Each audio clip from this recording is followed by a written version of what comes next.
हरे कृष्णा। तो सभी भक्तों का स्वागत है फिर से एक बार। भगवत गीता अध्याय 15।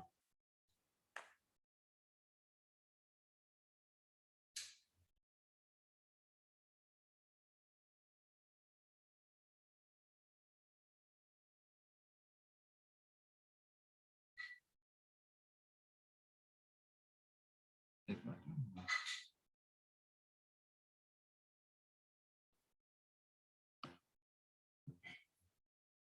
हरे कृष्णा कृष्ण कृष्ण हरे हरे, हरे राम राम राम हरे हरे। तो हमने इस अध्याय में देखा कि पुरुषोत्तम योग क्या है और किस प्रकार से हम एक बार फिर से थोड़ा सा सारांश रूप में 1 से 6 ये श्लोक में बताया गया है कि विरक्ति द्वारा मुक्ति किस प्रकार से अनासक्त होना है। और विरक्ति मतलब उसके लिए कुछ ना कुछ आसक्ति लानी पड़ेगी। अगर भगवान की सेवा हमने अगर की तो फिर विरक्ति बाकी भौतिक चीजों से अपने आप होती रहेगी। और उसका एक जो उदाहरण है भगवान ने यहाँ पर समझा रहे हैं अर्जुन को, वट वृक्ष, बरगद का पेड़, उसका उदाहरण दिया गया है कि बहुत बड़ा ये वृक्ष है। और ये जो वृक्ष है ये कैसा है? क्या है? ऊर्ध्व मूलम अधः शाखा। मूल उसके ऊर्ध्व है, ऊपर बढ़ते हैं, और शाखा नीचे की ओर है। तो कौन सा ये पेड़ है ये? उसकी हमने पूर्व कल्पना दी है 13वें अध्याय 22वां श्लोक, उसका बीज। और 14वें अध्याय में पानी या सिंचाई इस वृक्ष को की जा रही है। 15वां अध्याय ये वृक्ष की तुलना यहाँ पर की गई है, एक उपमा, एक रूपक भगवान के द्वारा बताया जा रहा है ये। फिर अगले अध्याय में भी उल्टा वृक्ष, ये वृक्ष किस डिटेल, इसका जो अधिक वर्णन है उसके बारे में वर्णन दिया जाएगा इस अध्याय में, कि हमें ज्ञान कैसे प्राप्त करना है भगवान के, कि भगवान ही हमारे पालक हैं, ये हमें समझना जरूरी है। और सब वेदांतों का सार क्या है ये हम इस अध्याय में जान रहे हैं। तो ऐसा ये वृक्ष है, तो इसका जो विभाजन किसके द्वारा किया जा रहा है? इच्छा। बाकी सारे वर्णन यहाँ पर दिए गए हैं। इसके जो फल हैं, धर्म अर्थ काम मोक्ष, इसका प्रयोजन क्या है, अभिधेय क्या है, संबंध सब कुछ बताया जा रहा है। यहाँ पर सामने दिखाया जा रहा है कि मध्यम पानी, माध्यम क्या है? ये पानी। और पानी मतलब हमारी इच्छा है, इच्छाओं के द्वारा हमें उसका जो परिणाम है, जो फल है या पत्ते, टहनी, शाखा, उसका परिणाम भुगतना पड़ता है। और उसके मूल जो है ऊर्ध्व की ओर बढ़ते हैं, शाखाएं हैं, ग्रहलोक हैं, और फिर पत्ते वैदिक मंत्र के समान है, टहनियां इंद्रिय विषय, और शाखाओं की जो नोक है वो इंद्रिय है, और फल 4 पुरुषार्थ। इसका पोषण 3 गुणों के द्वारा होता है। और यहाँ पर हमने देखा है कि जिस प्रकार से एक वृक्ष जल द्वारा पोषण प्राप्त करता है, उसी प्रकार यह वृक्ष भी 3 गुणों के द्वारा पोषण प्राप्त करता है। इसलिए 3 गुण भी महत्वपूर्ण है। आज हम चर्चा करेंगे 8 श्लोक के आगे। ठीक है, 8वां श्लोक, कृपया सभी भक्त लोग साथ में रहिए।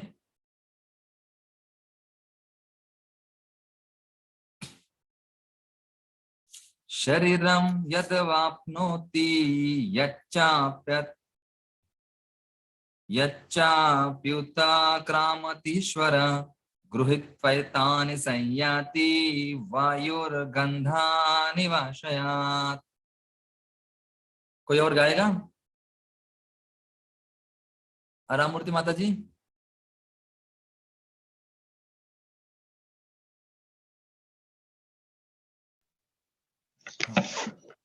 माता जी बोलिए।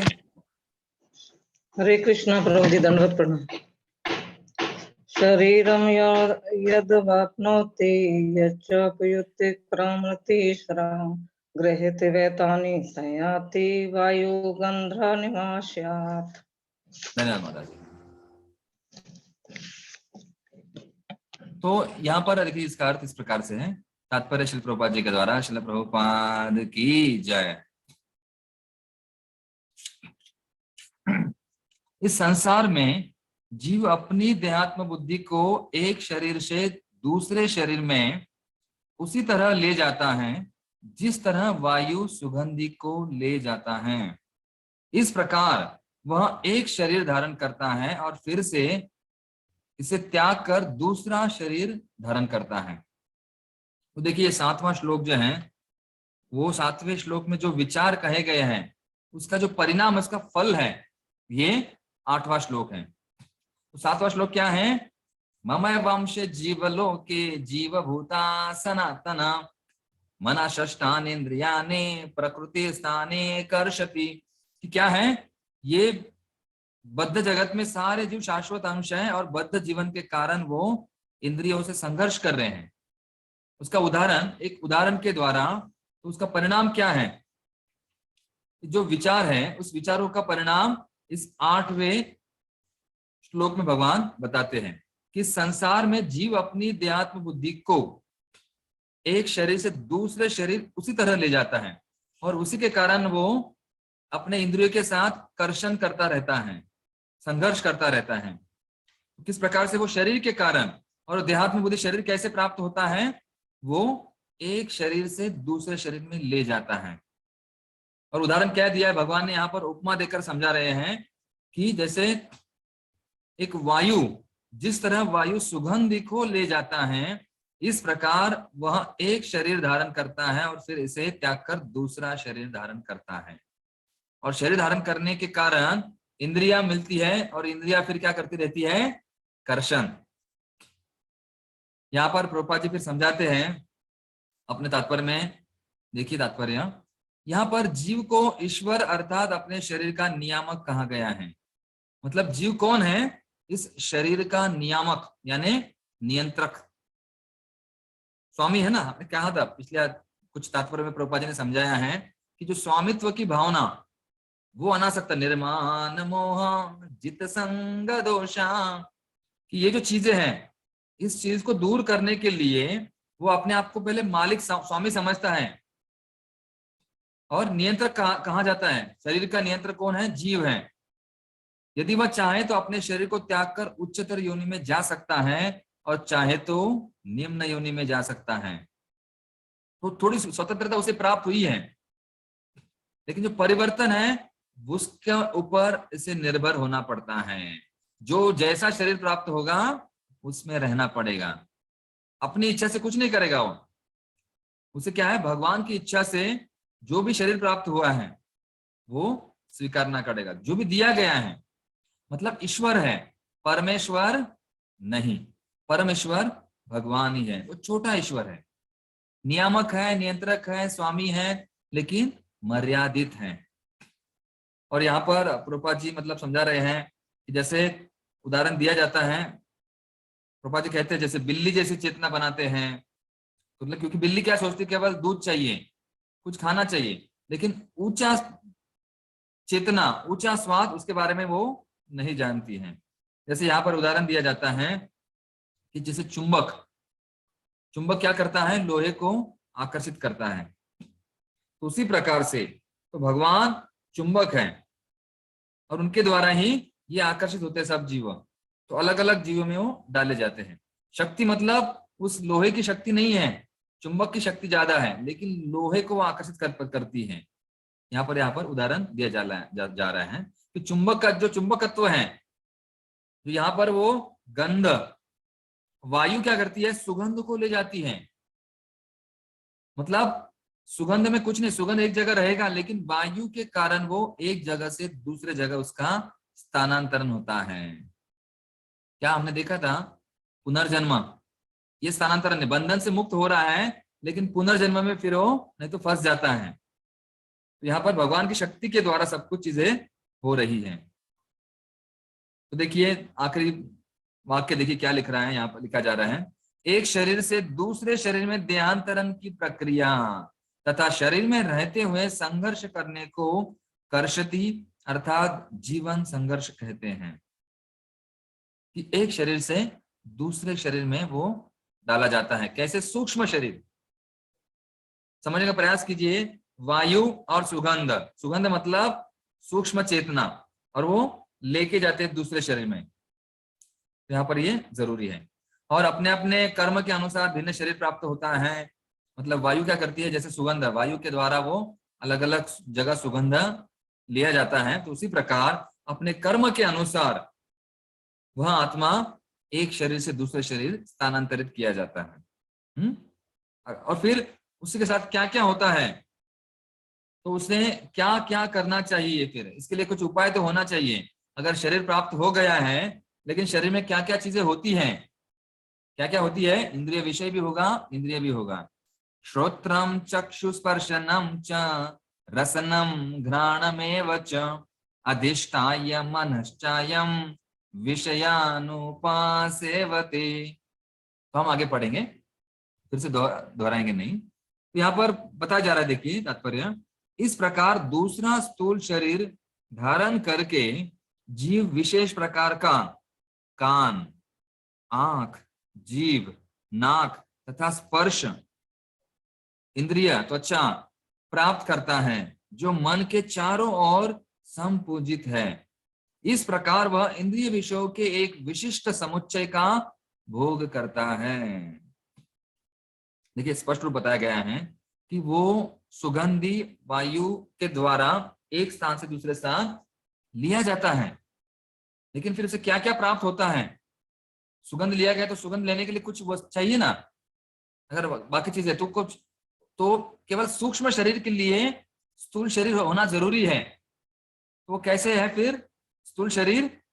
श्रोत्रम, उसके लिए कान चाहिए, चक्षु आंखें चाहिए, और स्पर्श के लिए त्वचा चाहिए, और रस के लिए जीभ चाहिए, और सूंघने की शक्ति चाहिए। मतलब ये कर्मेंद्रिय और ज्ञानेंद्रिय, और चारों ओर, तो इस प्रकार से वो क्या होता है, संपूजित, वो वहां पे बांधा जाता है, चारों ओर से उसे इंद्रियों के द्वारा घेरा जाता है। इस प्रकार वो इंद्रिय विषयों के एक विशिष्ट समुच्चय का भोग करता है, और एक बड़ा जो सांचा है, बड़ा ढांचा, सब कुछ वो इकट्ठा कर लेता है और उसका भोग करने का प्रयास करता है अलग अलग इंद्रियों के द्वारा।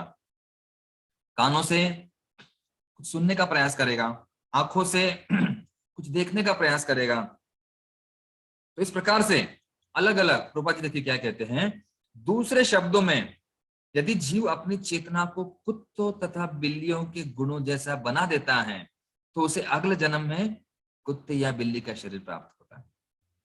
कई बार कहते हैं ना हम लोग, क्या कुत्तों की तरह भूख रहा है, कुत्ता है क्या? तो कुत्ता तो इस जन्म में नहीं है, लेकिन कुछ जो है सूक्ष्म शरीर में कुछ जो इच्छाएं हैं, चेतना है, सूक्ष्म रूप में कहीं ना कहीं होगी, इसलिए अभी वो थोड़े से भाव प्रकट कर रहा है। कभी कभी हम किसी को डांट देते हैं, क्या गधे की तरह तुम लात मार रहे हो, मतलब कभी ना कभी किसी जन्म में गधा था, उसका प्रभाव अभी थोड़ा सा है, सूक्ष्म शरीर में भावनाएं थोड़ी सी आ रही हैं।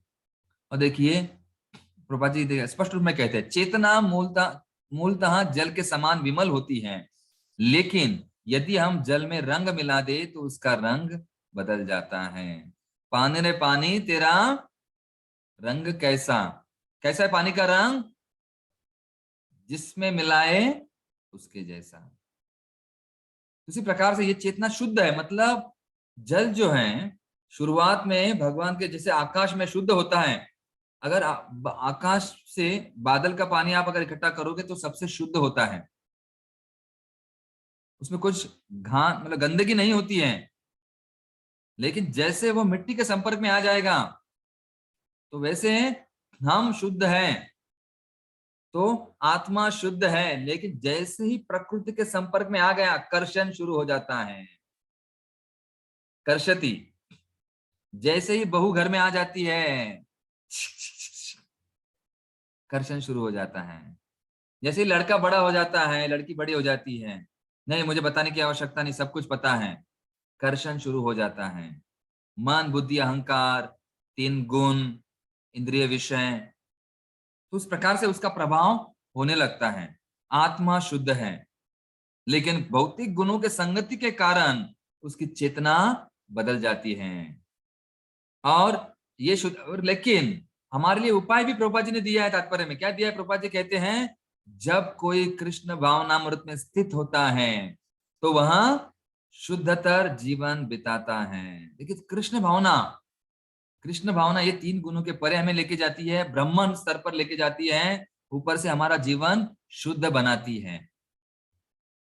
तो क्या है कृष्ण भावना? कल चर्चा की हमने।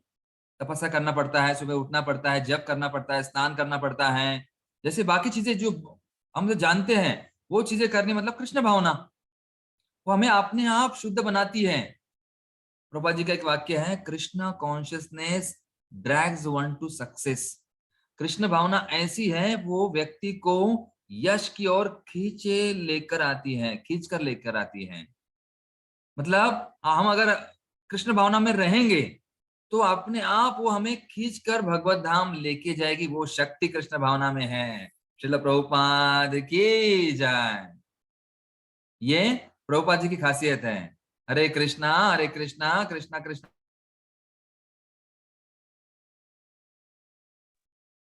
तो इस प्रकार से हमें समझना जरूरी है कि कृष्ण भावना में वो शक्ति है। प्रभुपाद जी यह बता रहे हैं। देखिए प्रभुपाद जी समस्या भी बताते हैं, उसका उपाय। मतलब केवल उलझन बताना जरूरी नहीं है, सुलझन भी देना जरूरी है। यहाँ प्रभुपाद जी देखिए ना, बताया गया है कि हमें कुत्ते बिल्लियों की तरफ भटकना नहीं है, दूसरे जन्म में नहीं प्राप्त करना है, क्योंकि और चेतना खराब नहीं करनी। तो उसके लिए उपाय क्या है? कृष्ण भावना के द्वारा वो शुद्ध हो जाती है धीरे धीरे। और आखिरी का देखिए, वह कुत्ता बिल्ली सूकर देवता या 84 लाख योनि में से कोई भी रूप प्राप्त कर सकता है। हम कोई भी एक रूप प्राप्त कर सकते हैं। अगर हमने अपने आप को नहीं सुधारा तो, इसका उपाय लाभ नहीं लिया तो, फिर आगे वाले में आएगा अगर नहीं तो फिर हम कौन हैं? हमें क्या तुलना की गई है? हम लोग कौन हैं? हम तो नियंत्रक छोटे से हैं। अगर कृष्ण भावना का स्वीकार नहीं करेंगे तो हम लोग मूर्ख रहेंगे। तो देखिए अगले वाले श्लोक लेते हैं, 10वां श्लोक। उत्क्रामन्तं स्थितं वापि भुञ्जानं वा गुणान्वितं विमूढ़ा नानुपश्यन्ति पश्यन्ति ज्ञानचक्षुषा। तो देखिए जो विषय में जो हमें दिए गए इंद्रियों के विषय, अगर हम उसका नहीं समझेंगे, कृष्ण भावना में नहीं रहेंगे, देखिए मूर्ख न तो समझ पाते हैं कि जीव किस प्रकार अपना शरीर त्याग सकता है, न ही वे यह समझ पाते हैं कि प्रकृति के गुणों के अधीन वह किस तरह के शरीर का भोग करता है। लेकिन जिसकी आंखें ज्ञान में प्रशिक्षित होती है वह यह सब देख सकता है। तो ज्ञान चक्षुषा, क्या चाहिए हमें? ज्ञान चक्षु। अगर आंखें ही बंद है तो नहीं, अंधेरा है सब कुछ, उजियाला नहीं है, सूरज नहीं उगा, मैं सोता हूं। ज्ञान है तो व्यक्ति समझ पाता है। यहाँ पर देखिए स्पष्ट भगवान स्वयं कहते हैं कि मूर्ख ये विमूढ़ा, मूर्ख व्यक्ति नहीं, अनुपश्यंती वो देख नहीं पाता है, लेकिन ज्ञानी व्यक्ति है वो पश्यंती देख पाता है। क्या देख पाता है? कि समझना जरूरी है कि किस प्रकार से शरीर को त्यागना है, ये क्या है शरीर, कैसे है, इसमें एक श्रोत्रम है, इसमें चक्षु है, स्पर्शनम है, रसनम है। तो ये समझना जरूरी है। ये मन हमें अलग अलग विषयों में फंसाता है, ये समझना जरूरी है, ये जानना जरूरी है। तभी हम लोग वृक्ष को देख सकते हैं, नहीं तो हम लोग फंसेंगे। अगर अंधा व्यक्ति है तो ठोकर लगकर गिरकर खड्डे में गिर सकता है, लेकिन अगर आंखें खुली है, ज्ञान है, तो वो फंसेगा नहीं, अटकेगा नहीं, ये 3 गुणों में बाध्य नहीं होगा। ज्ञान चक्षुषा, देखिए प्रभुपाद जी कहते हैं ज्ञान चक्षुषा शब्द अत्यंत महत्वपूर्ण है। बिना ज्ञान के कोई न तो यह समझ सकता है कि जीव इस शरीर को किस प्रकार त्यागता है, लेकिन अगला शरीर कैसे प्राप्त होता है ये समझने के लिए ज्ञान जरूरी है। और देखिए हमें जो बदल हो रहा है शरीर में, हमारे इंद्रियों में, इंद्रिय विषयों में, ये हमें क्यों नहीं दिखता है? अगर दिखता नहीं तो हम कौन है? मूर्ख। विमूढ़ा शब्द कहा गया है, अनुपश्यंती मतलब विमूढ़ा, और पश्यंती मतलब ज्ञानी चक्षुषा। ये जरूरी है। अगर कोई मूर्ख है मतलब वो गलतियां फिर से कर रहा है, समझ नहीं रहा है फिर भी कर रहा है, वो विमूढ़ा है, मतलब देख नहीं पा रहा है, पालन नहीं कर रहा है। और जो बुद्धिमान है मतलब ज्ञानी है, चक्षु है, उसको आंखें हैं, हम कहते हैं ना, अगर कोई खड्डे में गिर गया है, किसी को किसने टक्कर लगा दी, तो कहते हैं अंधा है क्या, दिखता नहीं क्या, तो दिख रहा है, मतलब ज्ञानी है, मतलब चक्षु है, आंखें हैं। तो हमें तीन प्रकार के चक्षु हमने कल चर्चा की। पहला है चर्म चक्षु, दूसरा है ज्ञान चक्षु, तीसरा है प्रेम दिव्य चक्षु, प्रेम चक्षु। इस प्रकार से हमें देखना है, नहीं तो क्या हो जाएगा फिर, कर्षति। क्या कर्षति हो जाएगी, प्रकृति स्थानी कर्षति। तो ये समझने के लिए भगवान यहाँ पर समझा रहे हैं कि हम नियंत्रक है, लेकिन छोटे नियंत्रक हैं। हमें कृष्ण भावना में से ही सब कुछ समझ में आ जाएगा। जो यहाँ पर देखिए, आगे बढ़ते हैं। इसलिए पर्याप्त ज्ञान की हमें आवश्यकता है। प्रशिक्षण, जिन बातों को समझने के लिए प्रशिक्षित है वह भाग्यशाली है। तो हम कौन लोग हैं, प्रशिक्षित हो रहे हैं, मतलब भाग्यशाली जीवात्माएं हैं। हम लोग कौन है, पश्यंती है, देख रहे हैं, लिख रहे हैं, पढ़ाई कर रहे हैं, श्लोक पठन कर रहे हैं, समझ रहे हैं, वीडियो ऑन रख रहे हैं, मतलब हम लोग ज्ञानी हैं और ज्ञान चक्षुषु बुद्धिमान हैं, समझ रहे हैं। देखिए यहाँ पर आगे देखते और ना आएगा कि ऐसे व्यक्ति जो काम तथा इच्छा के कारण निरंतर मूर्ख बनते रहते हैं, अपने शरीर परिवर्तन तथा विशेष शरीर में अपने वास को समझने में सारी शक्ति खो बैठते हैं। देखिए दो चीजें महत्वपूर्ण है, काम और इच्छा। ये दो चीजों के कारण हमें दो चीजों को शुद्ध करना है, हमारे काम को, कार्य को जो भी रहेगा, लोभ जो भी रहेगा, और फिर हमारे इच्छाओं को शुद्ध करना जरूरी है। फिर से यहाँ पर 10वें श्लोक में क्या गया है, तो बदल जो है शरीर में होता हुआ बदल मूर्ख व्यक्ति नहीं देख पाता है, लेकिन जो व्यक्ति ज्ञानी है वो ये बदल देख पाता है। कौन सा बदल, श्रोत्रम चक्षुम स्पर्शनम, ये सब चीजें वो देखता है, वो ज्ञानी व्यक्ति है, वरना कर्षति। तो देखिए अभी इस प्रकार से 10 और 11 श्लोक में बताया जा रहा है कि कैसे सुधरना है हमें, ज्ञानी व्यक्ति कैसे सुधरेगा। तो देखिए प्रभुपाद जी कहते हैं, किंतु आखिरी पंक्ति देखिए इस इस पन्ने की 519 पन्ने की, परंतु जिन्हें आध्यात्मिक ज्ञान हो चुका है वो देखते हैं कि आत्मा शरीर से भिन्न है और यह अपना शरीर बदल कर विभिन्न प्रकार से भोगता रहता है। तो जो व्यक्ति मतलब ज्ञान जिसे प्राप्त हो चुका है, कृष्ण भावना में जुड़ा है, आध्यात्मिक ज्ञान के संपर्क में है, वो व्यक्ति ये देख सकता है। ये जरूरी है देखने के लिए। देखिए प्रभुपाद जी फिर से दोहराते हैं, अतएव जो लोग कृष्ण भावनामृत में अत्यधिक आगे बढ़े हुए हैं वे इस ज्ञान को सामान्य लोगों तक पहुंचाने में प्रयत्नशील रहते हैं, क्योंकि उनका जीवन कैसे हो रहा है, कष्टप्रद, कर्षति। देखिए संबंध, जो भक्त यहाँ पे देखिए संबंध किस प्रकार से प्रभुपाद जी कहते हैं, कर्षति, मतलब उसके संबंध में प्रभुपाद जी तात्पर्य में हमें समझा रहे हैं। कैसे कर्षति, किनके साथ, श्रोत्रुम चक्षु स्पर्शनम रसनम घ्राणम, ये इंद्रियों से कर्षण हो रहा है। ये संबंध हमें जोड़ने का, देखो प्रभुपाद जी कैसे कड़ियां जोड़ते हैं। विषय क्या चल रहा है, हमारा आत्मा को शुद्ध करना है, शुद्धेन सत्ता। शुद्ध करने के लिए इंद्रियों को शुद्ध करना पड़ेगा। कर्षण कष्टप्रद लोग जो है उनको भी बता, जो ज्ञान प्राप्त हुआ है वो क्या सीखना है, वो ज्ञान किसी और को भी देना है। यहां से शिक्षाएं क्या ले रहे हैं हम लोग, मतलब क्या करना है, प्रचार करना है। जो सुख हमें प्राप्त हो रहा है, जो ज्ञान प्राप्त हो रहा है, किसी और को बताना है, उसे प्रयत्नशील रहना है, क्योंकि वो लोग भी दुख में हैं, उनका दुख दूर करना ये हमारा कर्तव्य है। देखिए प्रभा जी कहते हैं अपने आप को, फिर अपने आप को तो मुक्त हम लोग निकल, इस कृष्ण भावना से क्या होते हैं, इस भौतिक जंजाल से मुक्त हो, ये वृक्ष को हम काट कर इससे पार हो जाते हैं। ऊर्ध्वमूलम, वहां ऊपर जो है भगवत धाम, वहां जाने के लिए हम लोग प्रयास करते हैं, अपने आप को मुक्त करते हैं। ठीक है 11वां श्लोक जाते आगे बढ़ते थोड़ा सा, यतंतो योगिनश्चैनम पश्चान, सॉरी क्षमा कीजिए, 448 रुकना है, योगिनश्चैनम, यतंतो योगिनश्चैनम पश्यन्त्यात्मान्यवस्थितम् यतन्तोऽप्यकृतात्मानो नैनम पश्यन्त्य चेतसा, कि धीरे धीरे उसे चेतना को शुद्ध करना है। कृष्ण भावना मतलब क्या? देखिए प्रभुपाद जी इस श्लोक के मतलब पहले वाले श्लोक के अंतिम तात्पर्य के अंतिम जो भाग है उसमें आगे वाले श्लोक की जो परिकल्पना कल्पना प्रभुपाद जी पहले श्लोक में देते। प्रभुपाद जी के तात्पर्य मतलब संबंध किस प्रकार से हर श्लोक के साथ होता है। देखिए क्या कह रहे प्रभुपाद जी, आत्म साक्षात्कार को प्राप्त प्रयत्नशील योगीजन यह सब स्पष्ट रूप से देख सकते हैं, लेकिन जिनके मन विकसित नहीं है और जो आत्म साक्षात्कार को प्राप्त नहीं है वे प्रयत्न करके भी यह नहीं देख पाते कि क्या हो रहा है।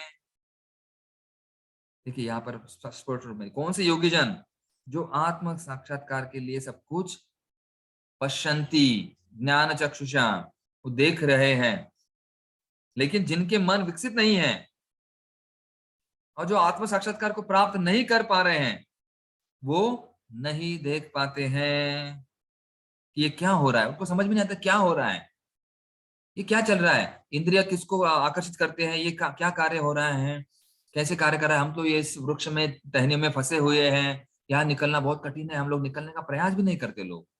ये समझना जरूरी है। चेतसा जिनकी चेतना शुद्ध हुई है, तो हमें अपने आप को शुद्ध करना है, तो उसके लिए क्या बनना पड़ेगा?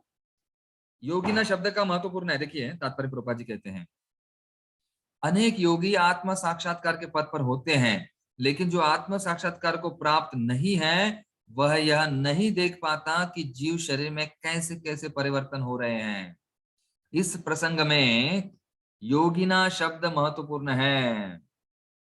योगिना मतलब कौन कौन सा योगी है? वो भक्ति योगी, वो भक्त है, भक्त योगी है ना। वो व्यक्ति समझ में आप, क्योंकि उसको आत्म साक्षात्कार होता है, आत्मा कौन है, शरीर कौन है, क्या उसका तन मात्रा है, क्या विषय है, कैसे फंसता है, ये समझता है वो जो व्यक्ति, ये जरूरी है।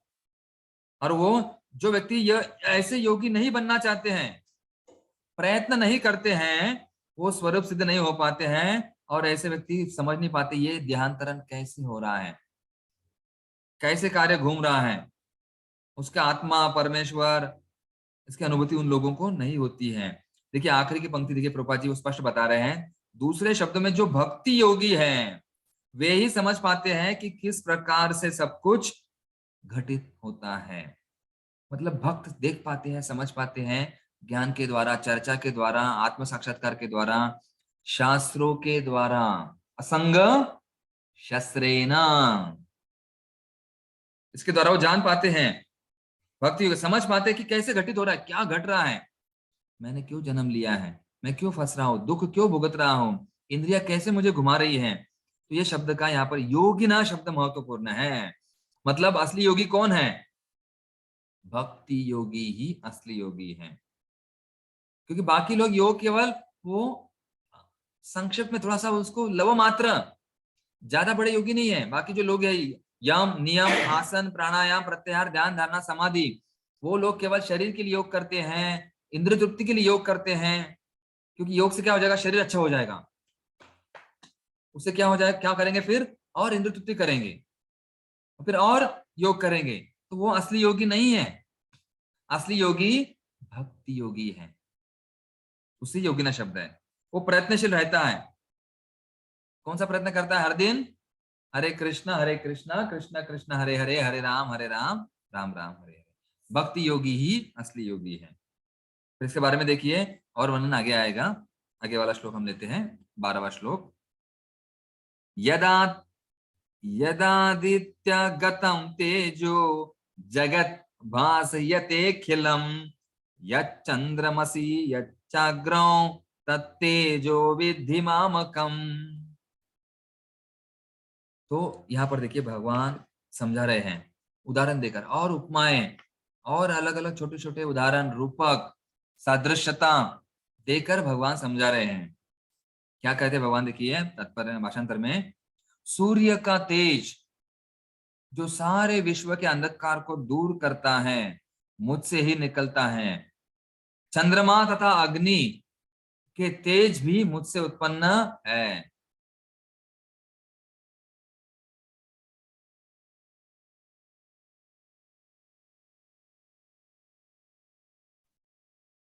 तो यहाँ पर देखिए बताया जा रहा है कि सूर्य का तेज जो सारे विश्व के अंधकार को दूर करता है मुझसे ही निकलता है। चंद्रमा तथा अग्नि के तेज भी मुझसे उत्पन्न हुए हैं। मतलब भगवान ही हमारे सब कुछ हैं। इसके ये हम यहाँ पर समझ सकते हैं कि जो भी चीजें हैं भगवान से ही आ रही हैं। आवाज नहीं आ रही? आवाज आ रही सबको? हरे कृष्णा कृष्णा कृष्णा हरे हरे, हरे राम राम। ठीक है, थोड़ा सा 1 मिनट बंद हुआ था कुछ कार्य, ठीक है। तो इन श्लोक में देखिए, हम 12 से 15 वाले श्लोक में देखेंगे कि भगवान कृष्ण ही हमारे पालन करता है। ये जो थीम है, यहाँ का विषय देखिए क्या है। हमने पहले आपने शुरुआत में लिखा होगा 12 से 15, इन 3 श्लोकों में, या 12, 13, 14, 15, इन 4-5 श्लोकों में बताया जा रहा है कि कैसे ही भगवान हमारे पालक हैं। पालक मतलब देखिए, आप लोग पालक की है ना, पालक की सिग्नेचर लगती है कि क्यों पालन करने वाले गाइड ना, गार्डनर जो भी हैं, गाइड, तो क्या है वो क्या करते हैं, सब कुछ चीजें हमें देते हैं। माता पिता बच्चों को सब कुछ चीजें देते हैं, तो माता पिता ही उनके पालक हैं। पालकों को लेकर आओ, पालक है ना उनका, एक साथ उनको बुलाते हैं। तो भगवान हमारे पालन करता है, पालक है। तो क्या भगवान हमें देते हैं? सूर्य का तेज जो अंधकार को दूर करता है, और ये मुझ भगवान से ही निकलता है। चंद्रमा तथा अग्नि के तेज भी मुझसे उत्पन्न है, और चंद्रमा भी भगवान से आते हैं। सूरज और चंद्र भगवान से ही आते हैं। देखिए यहाँ पर प्रभुपाद जी कहते हैं, अज्ञानी मनुष्य यह नहीं समझ पाता कि यह सब कुछ कैसे घटित होता है, लेकिन भगवान यहाँ पर जो कुछ भगवान ने बतलाया है उसे समझकर ज्ञान प्राप्त किया जा सकता है। तो जो देखना, पश्यंती चेतसा ज्ञान चक्षु, ये क्या देखना है हमें कि भगवान ही सब कुछ है, और सब जो भगवान से ही आ रहा है। तेज है या अग्नि है या फिर शीतलता है, ये केवल भगवान से ही आ रही है। तो प्रभुपाद जी इस पर कहते हैं, यहाँ पर प्रभुपाद जी ने 10वें अध्याय का 31वां श्लोक, उसका भी यहाँ पर उल्लेख किया है कि चंद्रमा कौन है? एक नक्षत्र है। नक्षत्राणाम अहम शशि, नक्षत्रों में मैं चंद्र हूं। भगवान स्वयं वहां पे कहते हैं 10वें अध्याय में। ठीक है, संबंध कौन से अध्याय से जोड़ा जा रहा है? श्रृंखला की विषय क्या है? भगवान हमारे पालन करता है। श्रृंखला कहाँ जोड़ी जा रही है कि जो चंद्र है, सूर्य है, ये भगवान से ही, उनको जो शक्ति प्राप्त है भगवान से ही आती है। और हमें क्या सीखना है फिर? भगवान ही सब कुछ है, उनका शरण जाना हमें जरूरी है। तो प्रभुपाद आखिरी वाक्य में क्या कहते हैं कि उनकी कृपा के बिना न तो सूर्य होगा, न चंद्रमा, न अग्नि और सूर्य। चंद्रमा तथा अग्नि के बिना हमारा जीवन रहना, जीवित रहना असंभव है। बद्ध जीव में कृष्ण भावनामृत जगाने वाले ये ही कतिपय विचार है। तो यह भक्त के जो विचार क्या होते हैं कि भगवान के बिना हम लोग जीवित नहीं रह सकते हैं, क्योंकि चंद्रमा, सूर्य, अग्नि, इनके बिना जीवित रहना मुश्किल होता है। और ये चीजें कहां से आती है? नक्षत्राणाम नक्षत्राणाम अहम शशि, कि चंद्र सूर्य मैं ही हूं। उस अध्याय में श्लोक में भगवान स्वयं बताए हुए हैं। तो यहाँ पर इनके बिना, हम चंद्र और सूर्य के बिना जीवित नहीं रह सकते, और चंद्र सूर्य भगवान से ही आते हैं। उनके जो प्रकाश शक्ति उन पर ही आश्रित है, निर्भर है। तो इसीलिए हमें यह कृष्ण भावना में जो व्यक्ति है उनको यह समझना जरूरी है कि ये जो चीजें है, इसका जो उत्तम सर्वोच्च कारण है वो भगवान है। समझ गए? आगे बढ़ते थोड़ा सा, ठीक है। गामावेश्य च भूतानि धारयाम्याहम जसा उष्णामि चौषधि सर्वा सोमो भूत्वा रसमात्मका। इस श्लोक में बताया जा रहा है कि भगवान से ही सब कुछ आ रहा है। चंद्र सूर्य को जो प्राप्त हो रहा है वो केवल भगवान से ही प्राप्त हो रहा है। तो यहाँ पर हम देख रहे हैं कि भगवान जो भौतिक जगत है इसका पालन करता है। तो ये कौन सा जगत है? जो भी हम यहाँ देख रहे चंद्र सूर्य के, उसके ऊपर प्रभाव हो रहा है, भगवान के द्वारा ही सब कुछ प्रभावित है। मैं प्रत्येक लोक में प्रवेश करता हूँ, और मेरी शक्ति से सारे लोग अपनी कक्षा में स्थित रहते हैं। मैं चंद्रमा बनकर समस्त वनस्पतियों को जीवन रस प्रदान करता हूं।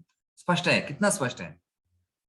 क्या लिखा है, भगवान स्वयं क्या कहते हैं, गामा विश्व च भूतानि, जीवों को धारयाम्या धारयाम्या हम अजसा ओजसा, की ओजस भगवान की शक्ति ही सभी को दी जाती है। किनको किनको, चंद्र और सूर्य, पुष्पों को औषधि उससे प्राप्त होती है, और चंद्र को रस, फलों में जो रस है चंद्र के द्वारा आता है, लेकिन वो रस भगवान ही प्रदान करते हैं, भगवान ही देते हैं।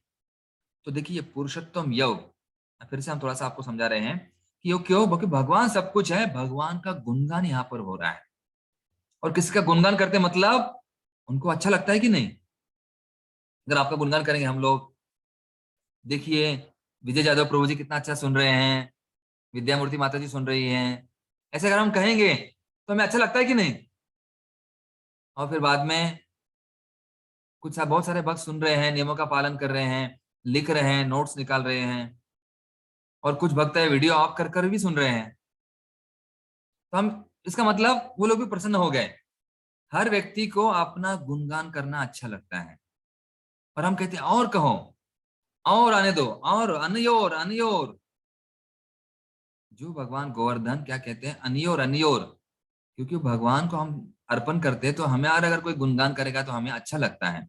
तो इसी प्रकार देखिए यहाँ पर भगवान का गुणगान कर रहे हैं, विभूति की, सब कुछ भगवान से ही आ रहा है, तो भगवान प्रसन्न होते हैं, ये पुरुषोत्तम योग। इसलिए अध्याय है, हम लोग कहीं भी भगवान के गुणगान, उनकी स्तुतियां एक मंत्र रूप में, चाहे यज्ञ हो, अगर आपके घर में कभी यज्ञ आप कर रहे हैं, छोटा सा यज्ञ, मंत्रोच्चारण नहीं हो रहा है, तो 15 अध्याय गुणगान कर सकते हैं, क्योंकि क्या है, भगवान से सब कुछ आ रहा है, मेरी शक्ति है, चंद्रमा मुझसे आ रही, मैं जीवन प्रदान करता हूं। तो इस प्रकार से वो यज्ञ में श्लोक का वर्णन, ये इसीलिए वो अध्याय महत्वपूर्ण है।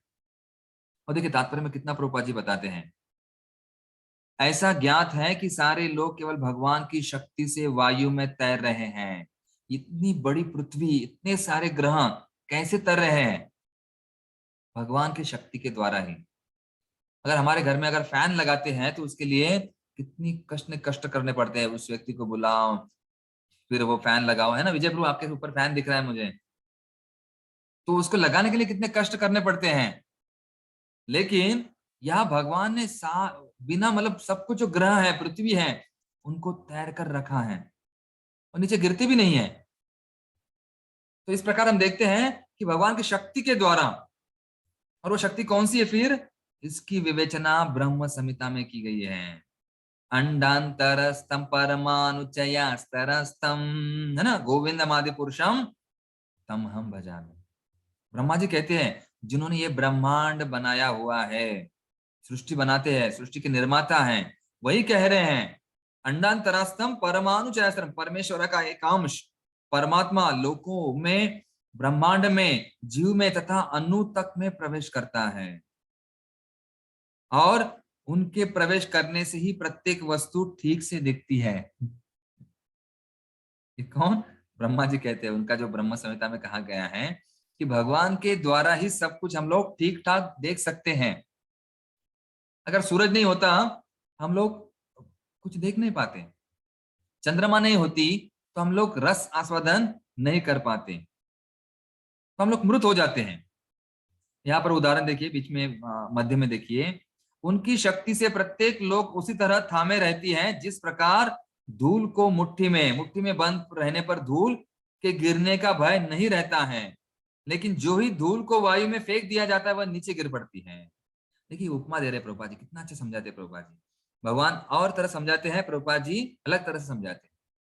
जैसे कोई है ना, मुट्ठी में पकड़ लेते हैं, चावल हो या फिर दाल हो, या जैसे छोटा बच्चा पकड़ लेता है कुछ चीजें, या धूल है, पकड़ लेते हैं तो गिरती नहीं, गिरने का भर नहीं है। उसी प्रकार भगवान की मुट्ठी में, लोग कहते हैं कर लो दुनिया मुट्ठी में, और खुद हो गए यमराज के मुट्ठी में, है ना, भगवान के मुट्ठी में, पंचमहाभूत है ना ये।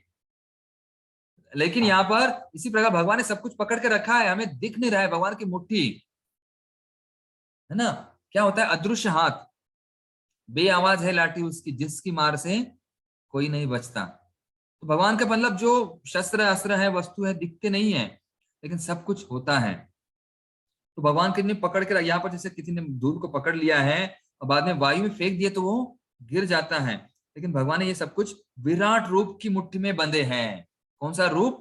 विराट रूप, जो 11वें अध्याय में हम देखा है, विभूति योग में देखा है कि विराट रूप के द्वारा ये पकड़ के रखा हुआ है। इतनी बड़ी मुट्ठी है कि सब ग्रह उसमें पकड़ के रखे हुए हैं। और देखिए आगे, तो अब इसीलिए वो सब कुछ टिका हुआ है। समझ गए कैसे उपमा, उसका वर्णन कैसे कर रहे हैं और क्या संबंध जोड़ा जा रहा है। वैदिक मंत्रों में कहा गया है कि भगवान के कारण सूर्य चमकता है और लगातार घूम रहा है। इस प्रकार से अलग अलग उदाहरण यहाँ पर दिए गए हैं।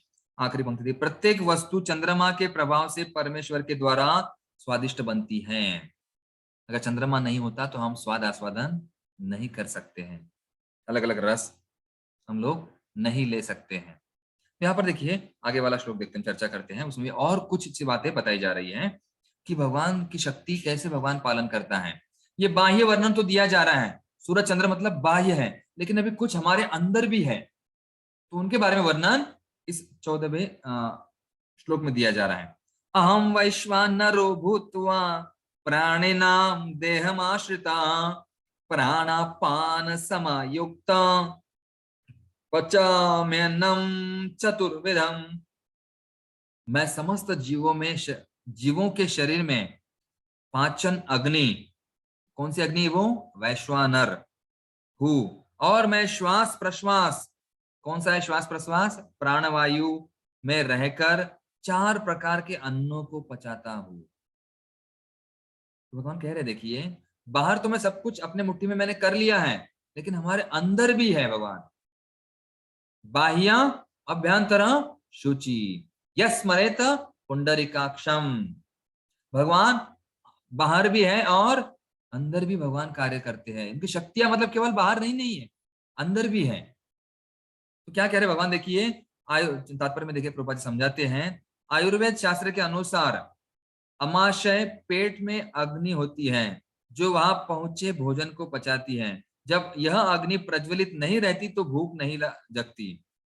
तो यह अग्नि, पेट की अग्नि जो है आमाशय अग्नि, जठराग्नि है, उसका योग्य समय पर प्रज्वलित होना जरूरी है, नहीं तो क्या होता है, भूख नहीं लगती है, और जब मंद हो जाती है तो उपचार की आवश्यकता पड़ती है।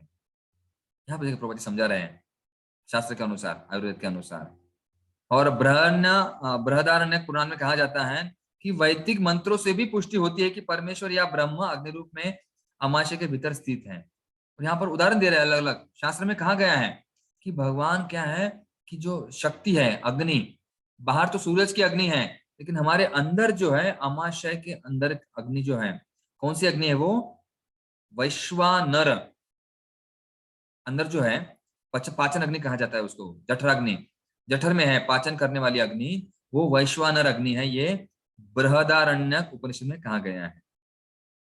प्रभुपाद देखिए यहाँ पे पूरा उल्लेख स्पष्ट रूप में कहा गया है।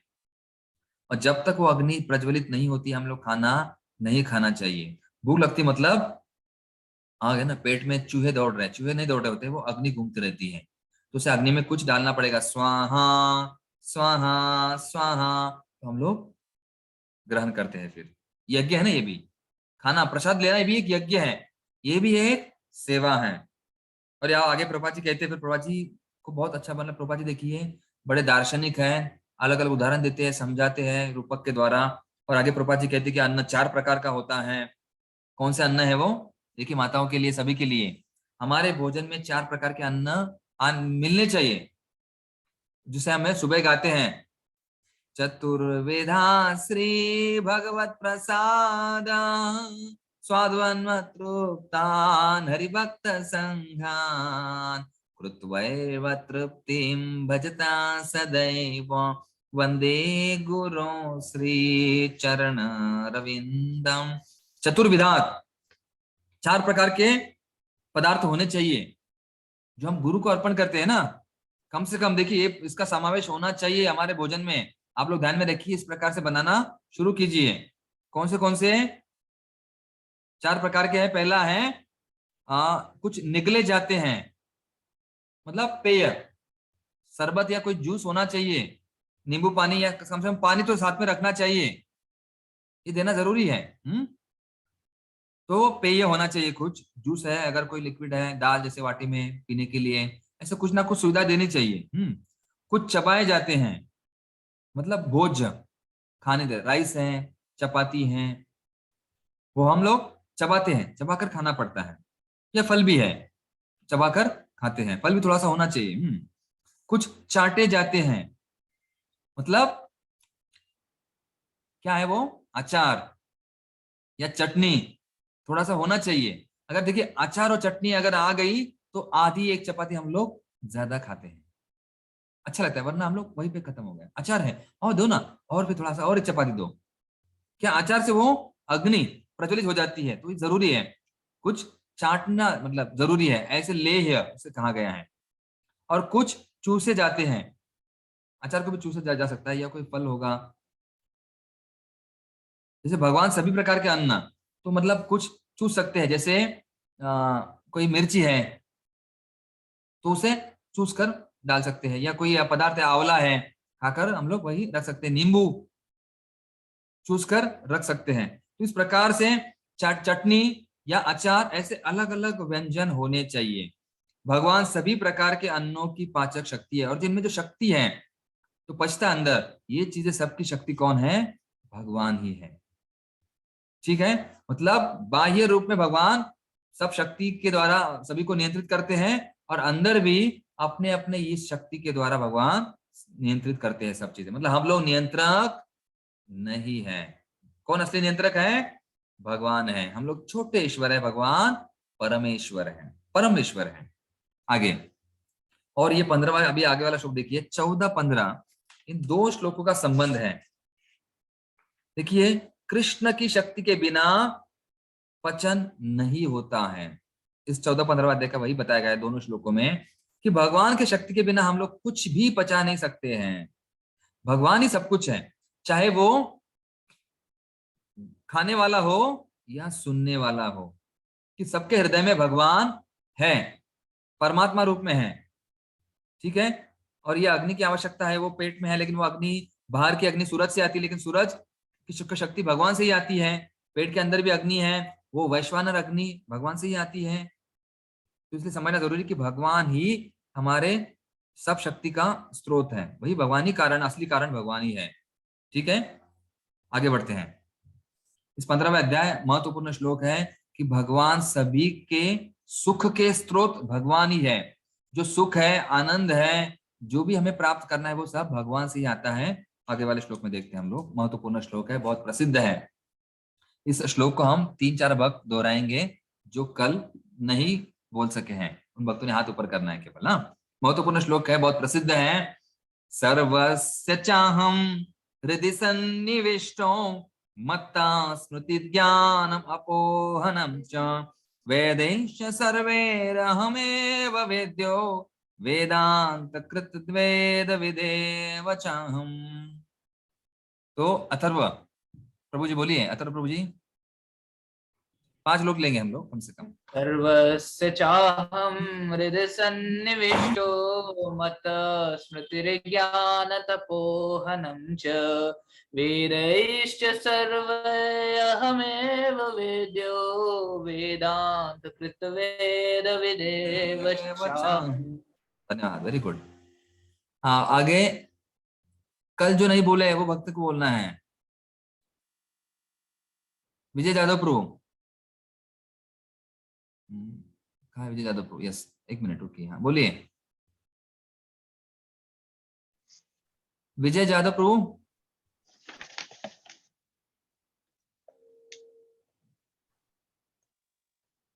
अरे बोलिए जल्दी, समय कम है प्रभु जी, नहीं तो ठीक है। सुकुमारी माता जी। हरे कृष्णा प्रभु जी, प्रणाम। हाँ, सुकुमारी सीता माता बोलिए। सर्वस्य चाहं हृदि सन्निविष्टो मत्तः स्मृतिर्ध्यानमपोहनं च वेदैश्च सर्वैरहमेव वेद्यो वेदान्तकृद्वेदविदेव चाहम्। धन्यवाद माता जी, अच्छा है बहुत। हाँ, अभी आगे मंजू भीसे माता जी। सर्वस्य चाहं हृदि सन्निविष्टो मत स्मृति ज्ञानमपोहनं च वेदेषु सर्वैरहमेव वेदो वेदान् कृतिवेद विदेव चाहम्। वेदांत कृत वेद विदेव चाहम। ठीक है, 3 हो गए। अभी आगे उत्तरा माता जी, अलकुंठी माता जी, हाँ बोलिए। सर्वस्य चाहं हृदि सन्निविष्टो मत्तः स्मृतिर्ज्ञानमपोहनं च वेदैश्च सर्वैरहमेव वेद्यो वेदान् कृत्वेदविदेव चाहम्। यस माता, धन्यवाद। अभी आगे विषय का प्रिय माता जी, आखिरी लास्ट है ना, हाँ 5वां। हरे कृष्ण प्रभु जी। बोलिए। सर्वदाहं हृदि सन्निविष्टो मत्त स्मृतिर्ज्ञान अपोहनं च वेदैश्च सर्वैरहमेव वेद्यो वेदान्तर्गतवेद विदेव चाहम्। धन्यवाद महाराज जी, ठीक है। तो धन्यवाद। तो ये महत्वपूर्ण श्लोक है, देखिए इसका अर्थ इस प्रकार से हुआ, हम चर्चा करेंगे इसके ऊपर। विजय प्रभु अनम्यूट कर लीजिए अपने आप को, अनम्यूट करा, म्यूट करा, यस ओके। हाँ आगे बढ़ देखते हैं। मैं प्रत्येक जीव के हृदय में आसीन हूँ, सर्वस्य चाहम, हृदय हृदय सन्निविष्टो। और हरे कृष्णा म्यूट करा।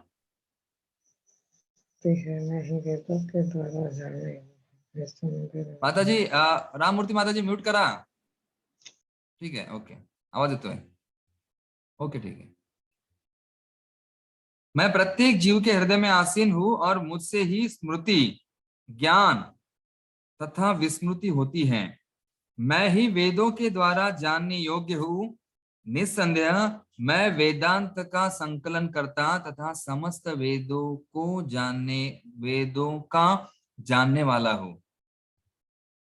देखिए महत्वपूर्ण अर्थ है इसका, समझा रहे भगवान, यहाँ प्रभुपाद जी ने समझा यहाँ पर, और भगवान किस प्रकार से अर्जुन को समझा रहे हैं।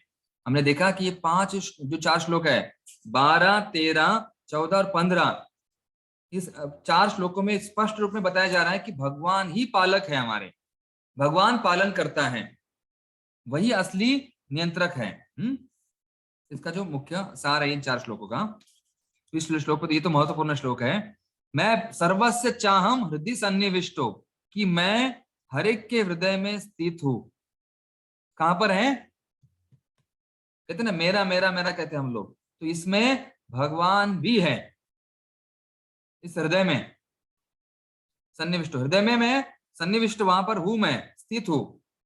और किनके?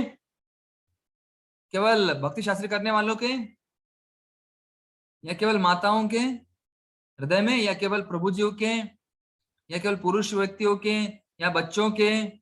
नहीं, सर्वस्य।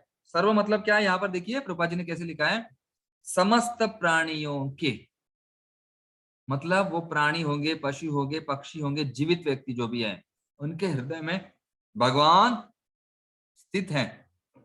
हृदय में, हाँ देखिए, इसलिए किसी का हृदय, हमें दुख पहुंचाना नहीं चाहिए किसी को, है ना। हृदय अगर दुख जाता है, दर्द होता है, तो क्या होगा? यहाँ पर कौन है हृदय में?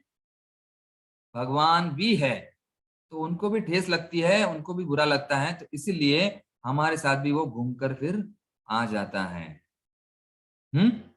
मत्ता स्मृतिर्ज्ञानम अपोहनम च, तो अपोहनम मतलब विस्मृति।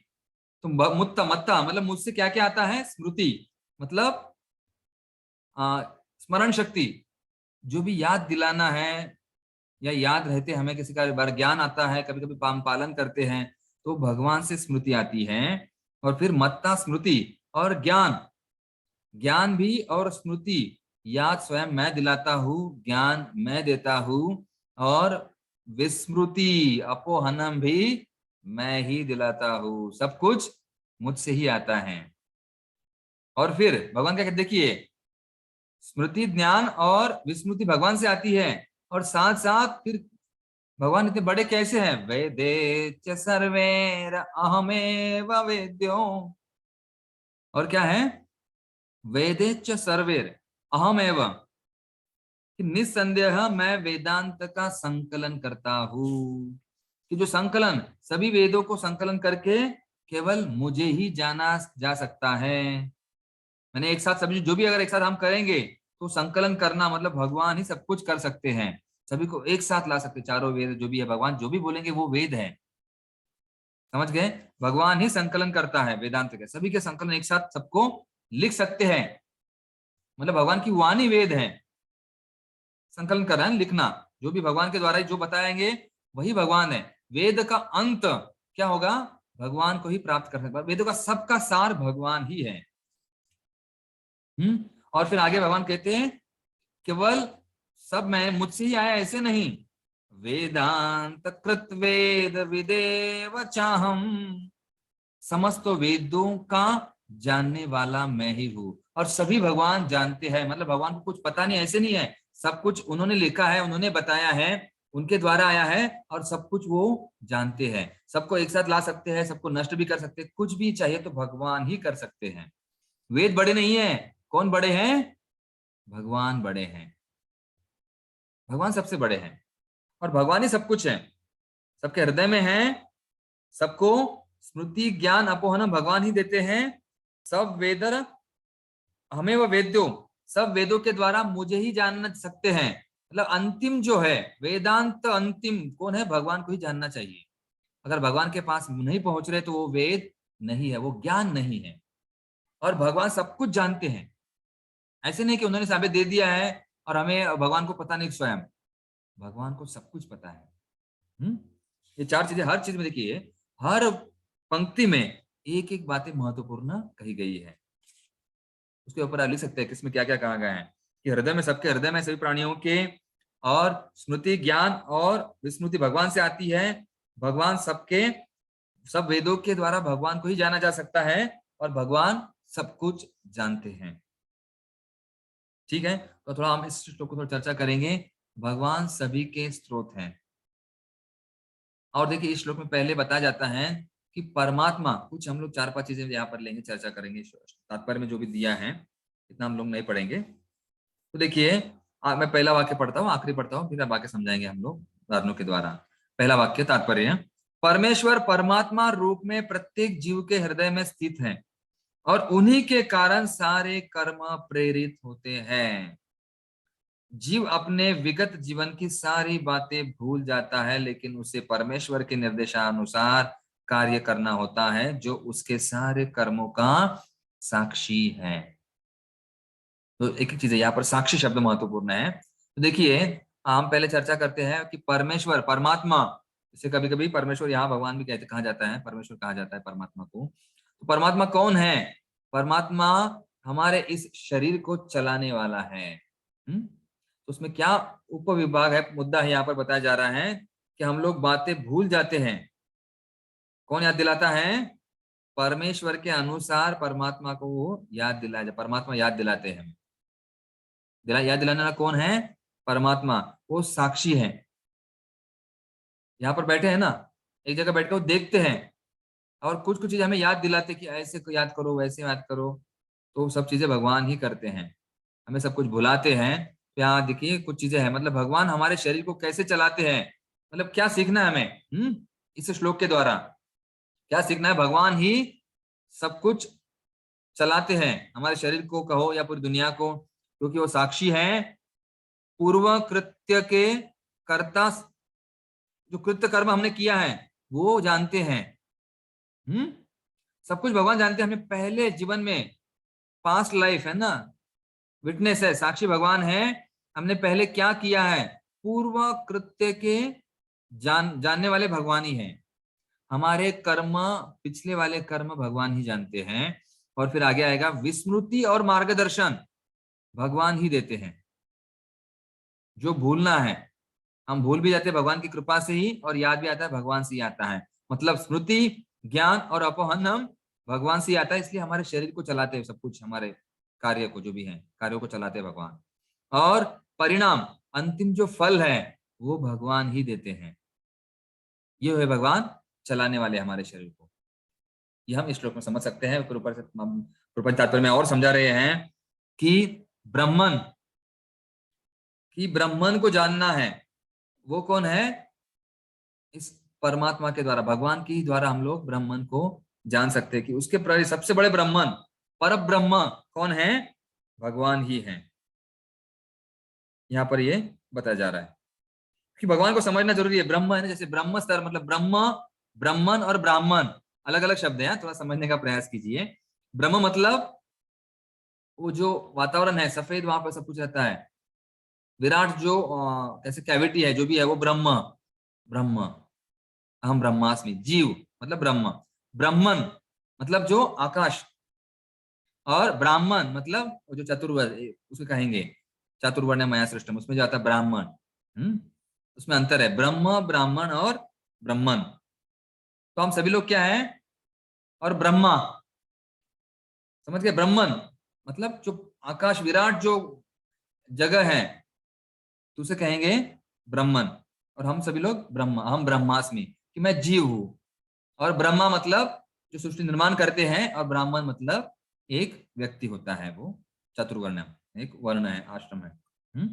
इस प्रकार से यह समझाया जा रहा है श्लोक में कि ब्राह्मण कौन है। और तीसरा है व्यासदेव। व्यासदेव ने सब शास्त्र लिखे हैं। देखिए, व्यासदेव द्वारा श्रीमद् भागवत के रूप में गया वेदांत सूत्र, कि ये वेदांत सूत्र किन्होंने लिखा है? वेद व्यास ने लिखा है, जो भगवान के साहित्य अवतार है। समझ गए आप लोग कि सब कुछ ये वेद जो है भगवान ने ही लिखे हुए हैं, तो उनको सब कुछ पता ही होगा। जैसे इंजीनियर को पता चलता है कि इस घर में कहां पर क्या क्या है, क्योंकि उन्होंने डिजाइन बनाया है, उन्होंने बनाने के लिए मदद की है। तो उसी प्रकार वेद व्यास सब कुछ जानते हैं और भगवान के साहित्य अवतार हैं। वेद व्यास, उनको समझना जरूरी है। चौथा मुद्दा आता है कि सर्वोत्तम कृपालु, सर्वोच्च कृपा करने वाले भगवान ही है, क्योंकि जब हम भूल जाते हैं तो याद वही दिलाते हैं। इस प्रकार से ये हमें समझना जरूरी है। यहाँ पर भगवान ही याद दिलाते हैं, भगवान ही भुलाते हैं, और भगवान ही सब कुछ चलाते हैं। और आखिरी मुद्दा यहाँ पर आएगा कि पूर्णत्व प्राप्ति के लिए वेद वाक्य जरूरी है। तो वैदिक साहित्य का ज्ञान भगवान के साथ अपने संबंध को समझाता है।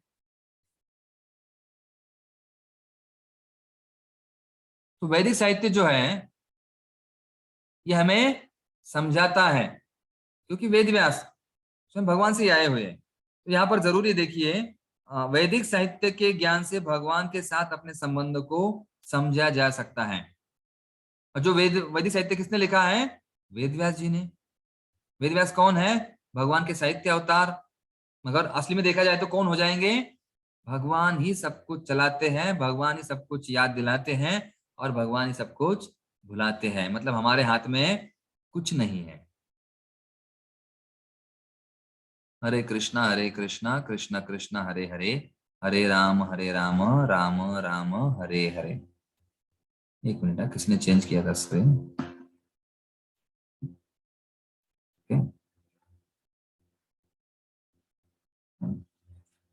तो यहाँ पर देखिए, आखिरी पंक्ति हम चर्चा करते हैं। इस श्लोक में वेदों के प्रयोजन, वेदों के ज्ञान तथा वेदों के लक्ष्य को स्पष्टतः परिभाषित किया गया है। ये चीजें इस श्लोक में महत्वपूर्ण बताई गई है। कौन से? वेदों का प्रयोजन क्या है? क्या प्रयोजन है? कि वेद कृतेव चाहम, कि मुझे समझना है, भगवान को समझना, ये भगवान के साथ संबंध जोड़ना, ये वेदों का प्रयोजन है। और वेदों के ज्ञान, ज्ञान क्या है? वेदों के द्वारा क्या ज्ञान होगा हमें? कि भगवान ही सब कुछ है, सबका हृदय में भगवान ही है। उनका लक्ष्य क्या है? भगवान के पास ही जाना है। सब कुछ स्पष्ट यहाँ पर इस भाषांतर में किया गया है। मैंने आपको सार में बताया, फिर आप पढ़ सकते हैं। आगे थोड़ा बढ़ते हैं, ठीक है? ये श्लोक महत्वपूर्ण है, आगे वाला श्लोक। तो इस 16वें श्लोक में आगे बताया जाएगा धीरे धीरे कि 16 से लेकर 18 तक इन 3 श्लोक को क्या कहा गया है? याद है आपको? त्रिश्लोकी गीता। 16, 17 और 18। तो इन 3 श्लोक मतलब क्या है? त्रिश्लोकी गीता।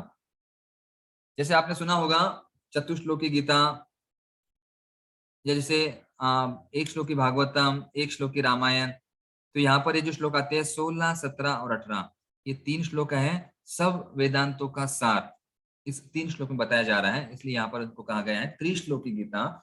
ये श्लोक भी थोड़ा कठिन है, लेकिन अगर ये समझ गए तो गीता के बराबर ही होते हैं। इसमें कुछ ध्यान दिया गया है।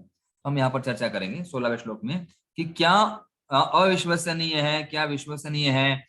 ये चीजें इन 3 श्लोकों में बताई गई है कि कौन सी चीजें जो भ्रम से दूर है और किन चीजों के द्वारा भ्रम उत्पन्न होता है, यहाँ पर ये बताया जाएगा। देखिए 16वां श्लोक, द्वाविमौ पुरुषौ लोके क्षराक्षर एव च क्षर सर्वाणि भूतानि कुटोस्थोक्षर उच्यते। जीव 2 प्रकार के हैं। देखिए अभी हमने देखा ना 12 से 15 तक, वहां पर क्या हुआ, भगवान पालन करता है। अभी यहाँ पर थोड़ा सा ज्ञान शुरू हो गया है, कठिन ज्ञान। क्या बताया जा रहा है, जीव 2 प्रकार के हैं, च्युत तथा अच्युत, मतलब जो नीचे गिरने वाले हैं और एक न गिरने वाले हैं। एक विश्वसनीय वर्ग या अविश्वसनीय, 2 प्रकार के जीव हैं, उसके 2 प्रकार हैं। भौतिक जगत में प्रत्येक जीव च्युत क्षर होता है और आध्यात्मिक जगत में प्रत्येक जीव अच्युत अक्षर कहलाता है। तो समझ गए आपको, यहाँ पर अक्षर मतलब च्युत मतलब जो नीचे गिरता है, नीचे आता है अध, और जो अक्षर क्षर से परे ऊपर वाले दिव्य जो चीजें हैं वो अक्षर, वो नष्ट नहीं है, नष्ट होने वाला या नष्ट न होने वाला। यहाँ पर मतलब शरीर हमारा भौतिक चीजों के बारे में बताया जा रहा है। तो एक आध्यात्मिक एक भौतिक।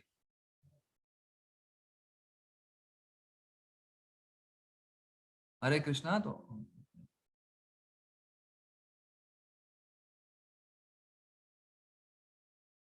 ठीक है, तो आगे बढ़ते हैं। देखिए यहाँ पर बताया जा रहा है, तात्पर्य प्रभुपाद जी ने सब कुछ समझाया है। जैसा कि पहले बताया जा चुका है, भगवान ने अपने व्यासदेव अवतार में ब्रह्म सूत्र का संकलन किया। देखिए भगवान स्वयं व्यासदेव बने, मतलब स्वयं भगवान नहीं लिख रहे हैं, उन्हें संकलन वही सब लिख रहे हैं, मतलब उनके बारे में ही वही लिख रहे हैं, मतलब वो परिपूर्ण है। देखिए आपके बारे में, आप आपके घर के बारे में बता सकते हैं, आप आपके घर के बारे में ज्यादा जानते हैं ना, मैं तो नहीं जानता हूं, केवल मैं तो आपको यहां से थोड़ा सा देखता हूं, लेकिन आप आपके घर को स्वयं सब कुछ जान सकते हो। जैसे कोई माता जी है तो उनको किचन के, आपके किचन के बारे में आप ही जानते हैं, तो वेद व्यास स्वयं भगवान है, वो सब कुछ स्वयं के बारे में जानते हैं। भगवान ने यहाँ पर वेदांत सूत्र की विषय वस्तु का सार संक्षेप दिया है। उनका कहना है कि जीव जिनकी संख्या अनंत है, अनंत जीव 2 श्रेणियों में विभाजित किए जा सकते हैं, क्षर तथा अक्षर, च्युत तथा अच्युत। जीव भगवान के सनातन पृथकीकृत अंश मतलब विभिन्न अंश है। जब उनका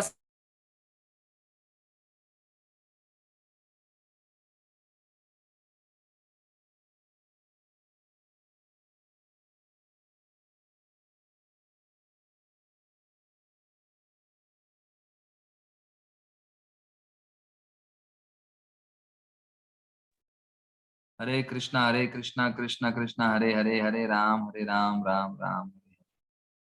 ठीक है, अभी ओके। ठीक है, कुछ समय समस्या आई थी, शायद किसी और भक्त ने शुरू किया था, उनका कुछ क्लास हो सकता था, उनको लगा आज ही क्लास होगा, किसी भक्त ने शुरू किया होगा। ठीक है, आ रहा है सबका आवाज? Yes, done, okay. Hare Krishna Krishna Krishna Hare Hare, Hare Ram Ram Ram Hare Hare. आवाज आ रही सबको? यस, ठीक है, आगे बढ़ते हैं हम लोग। देखिए कुछ नेटवर्क प्रॉब्लम हो सकता है, इसलिए थोड़ा आगे बढ़ते हैं, बाद में प्रश्न उत्तर लेंगे हम लोग, थोड़ा और विस्तार चर्चा बाद में करेंगे। ठीक है, मैं आपको संक्षेप बताता हूँ। यहाँ पर आगे जाते हैं कि यहाँ पर देखिए, यहाँ पर क्षर सर्वाणी भूतानी पद प्रयुक्त हुआ है, जिसका अर्थ है कि जीव च्युत है, लेकिन जो जीव परमेश्वर से एकत्व स्थापित कर लेते हैं वे अच्युत कहलाते हैं। एकत्व का अर्थ यह नहीं कि उनकी अपनी निजी सत्ता नहीं है, बल्कि यह कि दोनों में भिन्नता नहीं है। जैसे सोने और सोने का जो एक कण है, अणु है, दोनों में गुणात्मक दृष्टि भिन्नता नहीं है। वे सब सृजन के प्रयोजन को मानते हैं। निसंदेह आध्यात्मिक जगत में सृजन जैसी कोई वस्तु नहीं है, लेकिन क्योंकि जैसा कि वेदांत सूत्र में कहा गया है भगवान समस्त उद्भवों के स्रोत है, अतः यहाँ पर इस विचारधारा की व्याख्या की गई है कि भगवान सभी के स्रोत हैं। कौन से? क्षर और अक्षर। और हम लोग भगवान के समान हम लोग हैं, लेकिन भगवान ही नहीं है। हम लोग ईश्वर है, भगवान परमेश्वर है, ये समझा जा रहा है यहाँ पर। जो मायावादी लोग हैं उनका जो विमोढ़ यहाँ पर धीरे धीरे कर रहे हैं इन 3 श्लोकों के द्वारा, मायावादी लोगों के लिए मायावाद तत्व। और हम लोग कौन है? भगवान के अंश हैं। और जो एकत्वम, एकत्व का अर्थ है भगवान में एक होना नहीं, गुणों के द्वारा एक है। उसका वर्णन हमारे आचार्य कहते हैं अलग अलग टीका में, वहां पर भगवान ने कहा है ना, उसमें कहा गया है सरेंडर अनटू मी, गुरुजन प्रभु वहां पर लिखते हैं कि काम और इच्छा में एक। किसमें एक होते हैं हम लोग? काम और इच्छा में।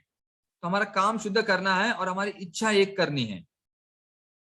वहां पर देखिए आगे वाले कुछ टिप्पणी में आता है, वो टीका में लिखा गया है कि हमारे इच्छा एक होनी चाहिए। तो हमारे मतलब कुटस्थ का अर्थ यहाँ पर बताया जा रहा है। कुटस्थ मतलब एकत्वम, हमारी इच्छा और भगवान की इच्छा।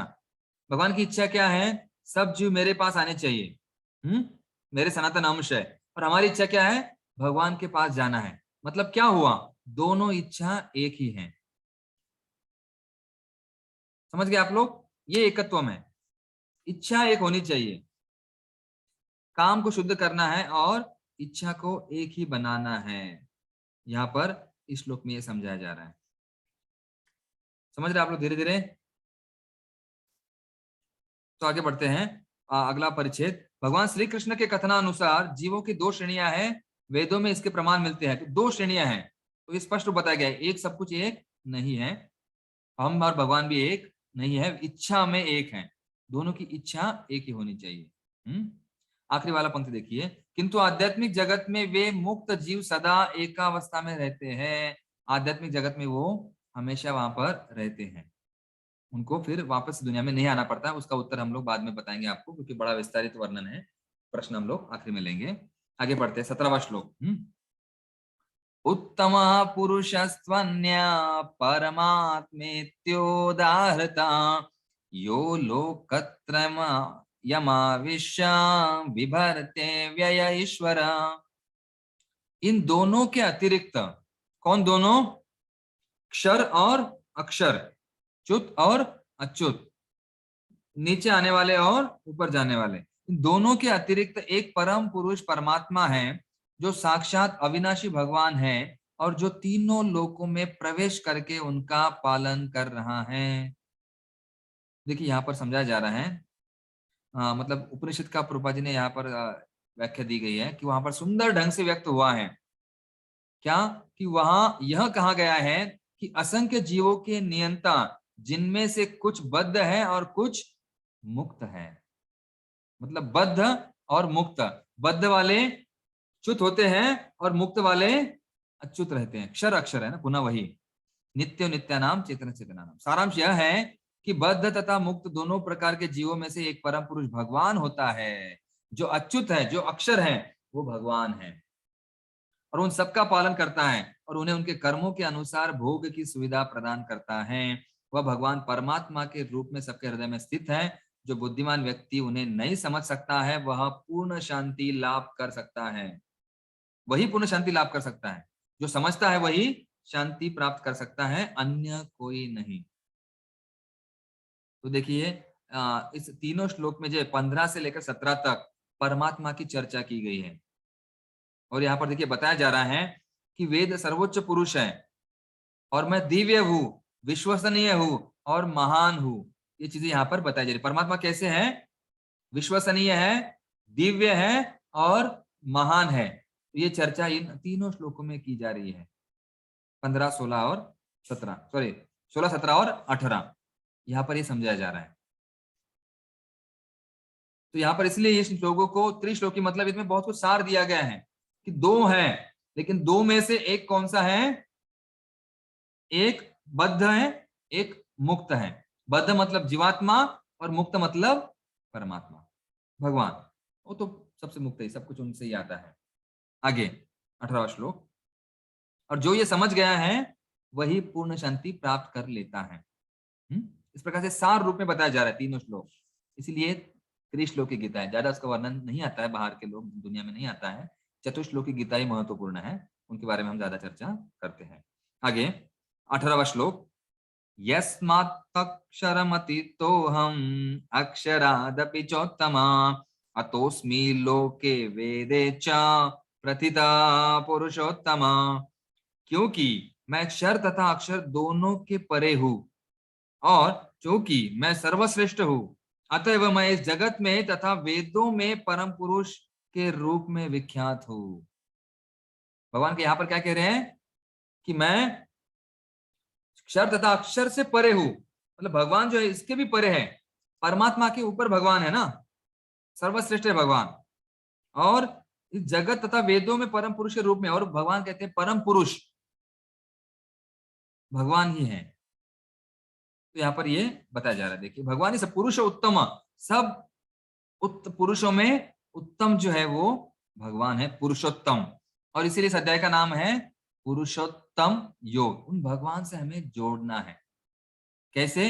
अगर हम ये ज्ञान हम समझ पाते हैं तो हम शांति प्राप्त करते हैं और भगवान के साथ एकत्व, भगवान के धाम में एकावस्था प्राप्त करते हैं। हमारी इच्छा भगवान को प्राप्त करने की ही होती है। समझ गए? तीनों श्लोक का अर्थ किस प्रकार से है, समान ही है और गर्भ रहित है। देखिए तात्पर्य में प्रभुपाद जी क्या कहते हैं, भगवान कृष्ण से बढ़कर कोई नहीं है, न तो बद्ध जीव न मुक्त जीव, मतलब परमात्मा भी नहीं और आत्मा भी नहीं, उससे पूरे है। अतः ये वह पुरुषोत्तम है। पुरुषोत्तम शब्द का देखिए व्याख्या का यहाँ से आ रही है, पुरुषोत्तम सबसे पुरुषोत्तम बड़े है, इसलिए पुरुषोत्तम योग, उनसे बढ़कर कोई नहीं है, सबसे उत्तम भगवान ही है और उनकी शक्तियां अकल्पनीय है। यह सोचना गलत है कि भगवान तथा जीव समान स्तर पर है या सब प्रकार के एक समान है। ये हमें समझना चाहिए, भगवान से बढ़कर कोई नहीं है। प्रभुपाद जी 2 बार कह चुके हैं यहाँ पर। लोके शब्द का अर्थ है पौरुषम आगम, स्मृति शास्त्र से लिया गया है। जैसा कि निरुक्ति कोश में पुष्टि कही गई है, लोक्यथे वेदार्थो नेना, वेदों का प्रयोजन स्मृति शास्त्रों में विवेचित है। वेदों का प्रयोजन क्या है? प्रयोजन मतलब उद्देश्य। याद आ रहा है पिछले भाषांतर तात्पर्य में क्या लिखा गया है? देखिए 525 पान नंबर देखिए, आखिरी तात्पर्य की आखिरी जो 4 नंबर की पंक्ति 525 में, इस श्लोक में वेदों के प्रयोजन, वेदों के ज्ञान तथा वेदों के लक्ष्य को स्पष्टता परिभाषित किया गया है। तो वेदों का प्रयोजन क्या है? कि भगवान ही सब कुछ संकलन करता है, भगवान को ही प्राप्त करना है, भगवान को ही समझना है, ये वेदों का प्रयोजन है। ये स्मृति शास्त्र में बताया गया। यहाँ पर प्रभुपाद जी कहते हैं, और आगे देखिए आखिरी पंक्ति हम लोग चर्चा करते हैं। भगवान सत्यवती तथा पराशर के पुत्र रूप में अवतार ग्रहण कर व्यास देव के रूप में वैदिक ज्ञान की व्याख्या करते हैं। इन सबका सब कुछ वर्णन भगवान ने किया है। और देखिए इसका अर्थ यह हुआ कि परम पुरुष अपना आध्यात्मिक तेज प्रकट करे, सब कुछ भगवान से आता है और सबके अंतिम स्थान भगवान ही है। ये स्वयं भगवान के ही साहित्य अवतार वेद व्यास जी ने व्याख्या करके हमें सिखाया है, बताया है, और इसीलिए उनके ऊपर विश्वास करना जरूरी है। यहाँ पर गर्व नहीं है, यहाँ पर भगवान का जो है कहना है। जैसे हम लोग कहें ना विभूति योग, मैं ये हूँ, सब मुझसे आया है, हम सर्वस्य प्रभु हो, तो ये अहंकार नहीं होता है। ये मेरा हाथ है, अहंकार की बात नहीं है, ये मेरा सर है। तो यहाँ पर कह रहे भगवान के स्वयं व्यास देव जी स्वयं कहे कि भगवान के बारे में वर्णन किया है, सब कुछ लिखा हुआ है, सब कुछ व्याख्या वेद की व्याख्या उन्होंने ही की है, और वो उनके बारे में, मतलब भगवान के बारे में ही है। यहाँ पर इसका ये सार हो गया है। यहाँ पर ये समझना जरूरी है। तीनों श्लोकों में बहुत ही महत्वपूर्ण ज्ञान दिया गया है और तीनों श्लोकों में मायावाद का खंडन किया है। तो जो लोग बोलते एक है, हम और भगवान एक नहीं है, एकत्व, इच्छा एक है। समझ गए आप लोग? तो मायावाद का खंडन यहाँ पर किया जा रहा है इन 3-4 श्लोकों के बारे में, श्लोकों में, कि भगवान ही सब कुछ है। क्या है? सर्व वेदांत कृत वेद विदेव चाहम, सर्व से ऊपर मैं ही हूँ और आत्मा परमात्मा दोनों अलग अलग हैं। एकत्व मतलब विलीन होना नहीं है, तो वो अलग अलग है, लेकिन इच्छा एक है। कृष्णा कॉन्शियसनेस कहते हैं कि यूनियनिमस इन कॉन्शियसनेस, मतलब चेतना। हमारी इच्छा क्या है? भगवान के पास जाना। भगवान की इच्छा है कि उनके भक्त उनके पास आने चाहिए। तो ठीक है, आगे हम बढ़ते हैं। आखिरी वाले 2 श्लोक लेकर थोड़ा चर्चा करेंगे, फिर प्रश्नोत्तर आपको समय देंगे। देखिए 19वां श्लोक आगे चल रहा है, चर्चा कर रहे हैं। तो जे 19वां श्लोक यहाँ पे बताया जा रहा है कि कुछ किसी के मन में कुछ शंका होगी और कि परमात्मा ही कृष्णा है या कृष्णा ही परमात्मा है, ये भक्तिमय कार्य कैसे है, क्या है। तो ये चीजें यहाँ पर स्पष्ट की जाएगी कि जो लोग इन 3 श्लोकों से भ्रमित होते हैं कि परमात्मा और भगवान एक ही है, क्या उसमें समझ नहीं पा रहे हैं, तो ये आगे वाले 19वें श्लोक में ये सब कुछ स्पष्ट किया जा रहा है। देखिए 19वां श्लोक, यो मामेवं सम्मूढ़ो जानाति पुरुषोत्तम स सर्वविद् भजति माम सर्वभावेन भारत। जो कोई भी मुझे संशयरहित होकर पुरुषोत्तम भगवान के रूप में जानता है, वह सब कुछ जानने वाला मेरा भक्ति में रत होता है। देखिए स्पष्ट में बताया गया यहाँ पर, ये खास भक्त के लिए है। ये जो व्याख्या है कि जो विचलित नहीं होता है, पूरे ज्ञान में कार्य करता है और पुरुषोत्तम विख्यात प्रथित जो पुरुषोत्तम है, प्रथित पुरुषोत्तम, पिछले वाले श्लोक का आखिरी 2 शब्द, प्रतिविख्यात जो पुरुषोत्तम है उनके बारे में जो जानता है। देखिए असमूढ़ मतलब मूढ़ा नहीं, सम्मूढ़, असमूढ़ मतलब संशय रहित। जो कोई भी मुझे संशय रहित होकर पुरुषोत्तम भगवान के रूप में जानता है कि वो मुक्त से परे है, बद्ध भी नहीं है, मुक्त नहीं, उसके परे है, उन भगवान को जो जानता है, वह सब कुछ जानने वाला, जो भी जानता है वह कुछ जानने वाला, ये भारत पुत्र, वह व्यक्ति मेरी भक्ति में रत होता है। देखिए कितना बढ़िया यहाँ पर बताया गया है भगवान के द्वारा कि जो भगवान को जानता है, उनको मानता है, उनका पालन करता है, वह मेरी भक्ति में रत होता है। वो भक्ति में आगे आ रहा है। भजती, सर्वविद भजती। भजती शब्द मतलब भक्ति, जो भजन करता है। कैसे भजन करता है? हरे कृष्णा कृष्ण कृष्णा हरे हरे, हरे राम राम राम हरे हरे। ये भारत सर्वोत्तम भाव क्या होता है? सभी प्रकार से भाव से वो मेरा भक्त मेरी भक्ति में रत होता है। सब ज्ञान प्राप्त करके, मतलब वो जो 15 है ना, 16, 17, 18 30 श्लोक की गीता का सार क्या है कि वो भजन करना चाहिए। इतना ज्ञान प्राप्त हो रहा है परमात्मा के बारे में, भगवान के बारे में, जीव के बारे में, क्षर के बारे में, अक्षर के बारे में, तो उसने आखिरी में भजन करना चाहिए ना, भक्ति करनी चाहिए। तो बहुत बड़ा ज्ञानी है, लेकिन भगवान का भजन नहीं कर रहा है, भक्ति में नहीं है, तो मतलब कुछ उपयोग नहीं है। वेदांत कृत, वो मुझे जानता नहीं है, मतलब कुछ लाभ नहीं है। कितना भी हो ज्ञानी, कितना भी हो मानी, कितना भी हो अभिमानी, अगर भगवान की ना मानी तो केवल हानि ही हानि। समझ गए? कोई दानी हो, दानी कर्ण भी हो, कोई ज्ञानी हो, ज्ञानी मतलब दुर्योधन भी बड़ा ज्ञानी था, या कोई अभिमानी हो, विष्णु पितामह, लेकिन सबका होता है, सबकी होती है हानि हानि, अगर जो ना भगवान की मानी। ये जरूरी है, हमें भगवान को मानना चाहिए, चाहे ज्ञानी हो, दानी हो, अभिमानी हो, लेकिन भगवान का भजन करना बहुत ही आवश्यक है। पुरुषोत्तम, कौन से भगवान? पुरुषोत्तम। ठीक है, प्रभुपाद जी कहते हैं आगे, जीव तथा भगवान की स्वाभाविक स्थिति के विषय में अनेक दार्शनिक ऊहापोह करते हैं। इस श्लोक में भगवान स्पष्ट बताते हैं कि जो भगवान कृष्ण को परम पुरुष रूप में जानता है, वह सारी वस्तुओं का ज्ञाता है। अपूर्ण ज्ञाता परम सत्य के विषय में केवल चिंतन करता रहता है, जबकि पूर्ण ज्ञाता अपव्यय किए बिना सीधे कृष्ण भावनामृत में लग जाता है। मतलब हम लोग बड़े ज्ञानी हैं जो भगवान के भक्ति में लग चुके हैं। और देखिए आगे वाले में, फिर भी भगवत गीता के ऐसे अनेक कट्टर भाष्यकार हैं जो परमेश्वर तथा जीव को एक ही मानते हैं। जो 3 श्लोक की गीता में हमने कहा है, 3 श्लोक में 16, 17, 18 में कि कुछ लोग इतना जानकर भी एकत्वम, मैं और भगवान एक ही है, ऐसे मानते हैं। लेकिन श्रुति कहता है कि क्या है? श्रुति कहलाता है वैदिक ज्ञान, जिसका अर्थ है श्रवण करके सीखना। ये महत्वपूर्ण है कि हमें सुनना चाहिए। श्रवण के द्वारा ये चीजें हमें स्पष्ट होती है, हमारी आंखें खुल जाती है, ज्ञान चक्षु, और फिर उस पुरुषोत्तम भगवान को हम समझ पाते हैं, उस वृक्ष को समझ पाते हैं, और फिर कट कर सकते हैं। और इस ज्ञान के द्वारा काट कर हम वो ऊर्ध्व मूलम, असली जो मूल है, जो ऊपर जा रही है भगवान की भक्ति के द्वारा, उनको हम समझ पाते हैं।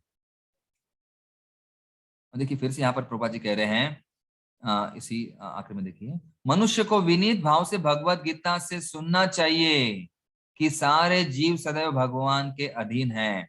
जो भी इसे समझ लेता है वही श्री कृष्ण के कथनानुसार वेदों के प्रयोजन को समझता है, अन्य कोई नहीं समझता। कि भगवान को जो भगवत गीता समझता है, सुनता है, उसका अर्थ है कि उन्होंने कृष्ण भगवान को भगवान मानना चाहिए। अगर वो भगवान को भगवान नहीं मान रहा है, इसका अर्थ क्या है? कि वो ज्ञाता नहीं है, उसे कुछ पता नहीं है, असली ज्ञानी वो है ही नहीं। ठीक है, आगे बढ़ते हैं। देखिए इसका परिचय, भजती शब्द अत्यंत सार्थक है।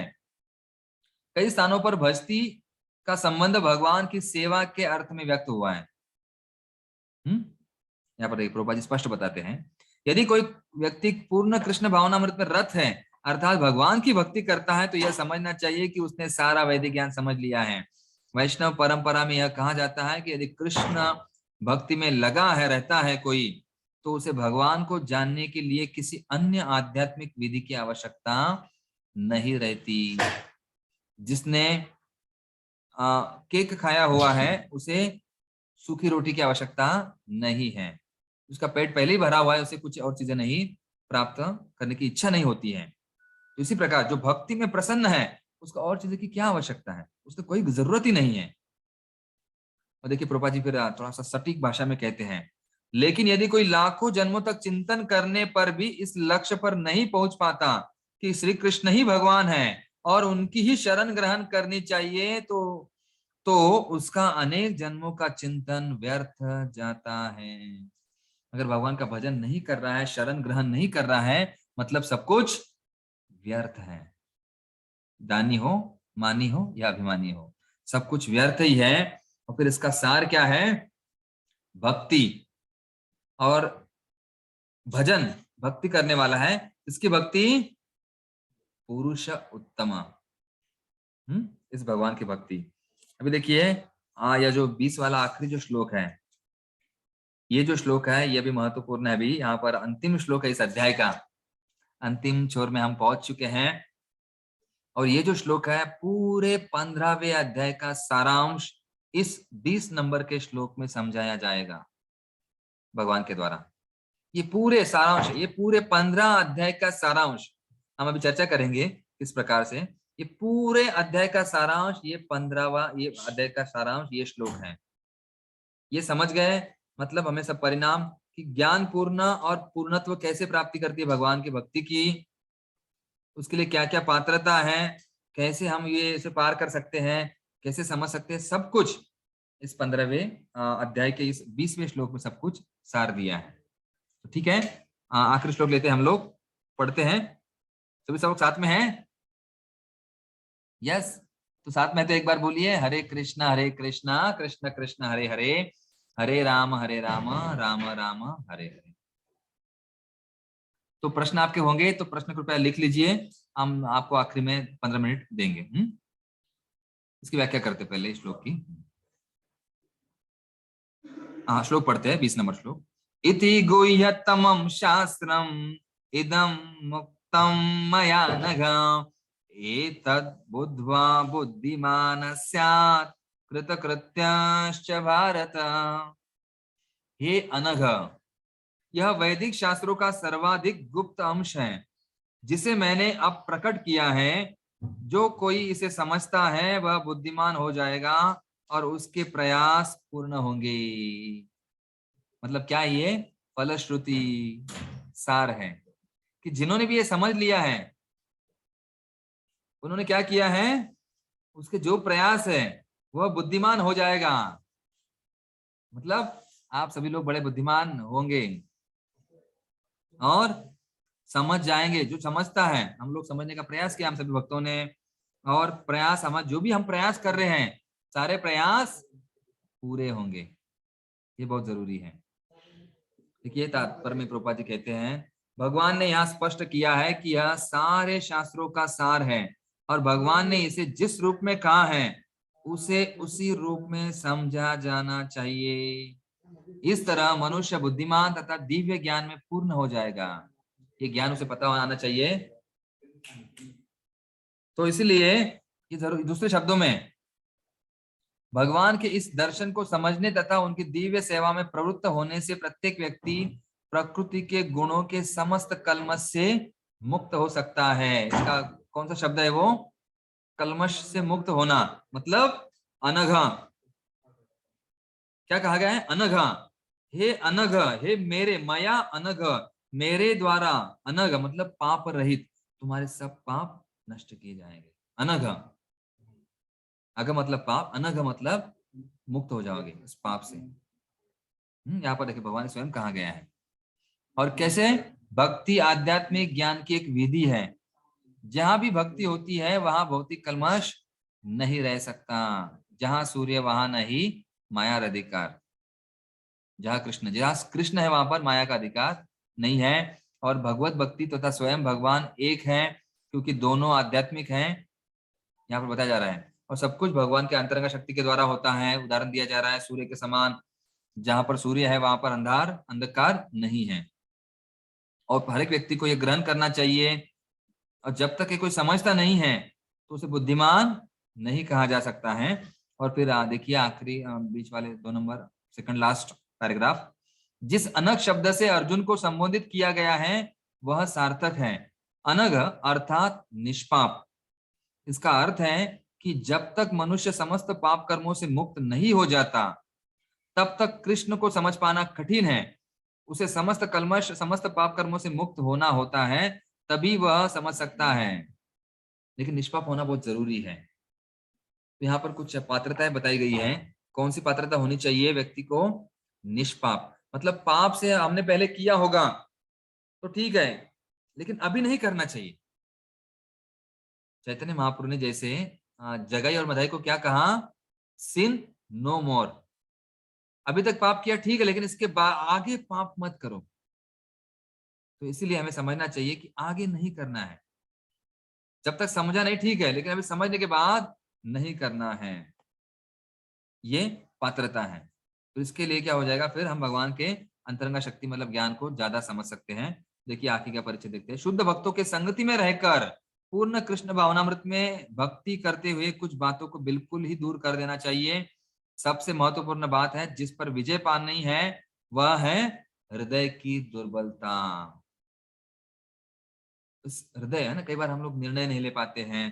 कभी कभी हृदय दुर्बल है, ये निर्णय, हाँ नहीं मैं कैसे छोड़ू, मैं कैसे जब करूं, मुझे ये डर लगता है, वो डर लगता है। ये दुर्बलता कहा गया है। तो निष्ठा स्तर पर आना है, मतलब कोमल श्रद्धा है तो उसके ऊपर श्रद्धा और फिर निष्ठा। और जैसे प्रेम भक्ति में आदमी आता है तो बाकी चीजों को त्याग देता है और स्वामित्व को त्यागता है। और संसार की सारी समस्याएं इन्हीं हृदय दुर्बलता के कारण हैं। इसी दुर्बलता के कारण, मतलब अपरिपक्वता के कारण हम लोग निर्णय नहीं ले पाते हैं। और देखिए आखिरी के 3 पंक्तियां, इस अध्याय के प्रथम 5 श्लोकों में हृदय की इन्हीं दुर्बलताओं से अपने को मुक्त करने की विधि का वर्णन हुआ है। और 6ठे श्लोक में चौक से अंतिम श्लोक तक पुरुषोत्तम योग की विवेचना हुई है। इस देखिए प्रकार श्रीमद् भगवद गीता के 15वें अध्याय पुरुषोत्तम योग का भक्ति वेदांत तात्पर्य पूर्ण हुआ। कृतकृत्यश्च भारत, कि आपके प्रयत्न हैं वो सफल हो जाएंगे।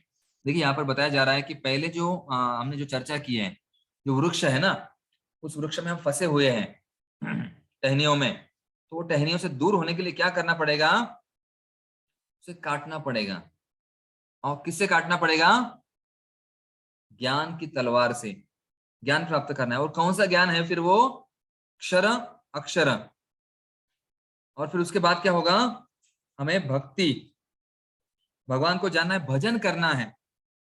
19वां श्लोक, और भजती, और भजन के बाद हम निष्पाप, ये हमारी पात्रता, हम निष्पाप हो जाएंगे, फिर आगे हम लोग बढ़ेंगे। धीरे धीरे भजन करने से क्या हो जाता है, पाप कृत्य में हम लोग नहीं लगते हैं, और संगति में श्रवण करने से आगे बढ़ते हैं, और फिर जो भगवान को हम लोग प्रसन्न कर पाते हैं। और फिर हमारे प्रयास जो है, हम जिस प्रयास से हम लोग जाने का प्रयास कर रहे हैं, कहाँ पे जाने का प्रयास कर रहे हैं हम लोग, यद गत्वान निवर्तन्ते तद्धामम परमम मम, उस धाम में जाना चाहते हैं, वो प्रयास हमारा पूरा होगा अगर हम निष्पाप बनेंगे। तो ये पात्रता यहाँ पे समझाई जा रही है।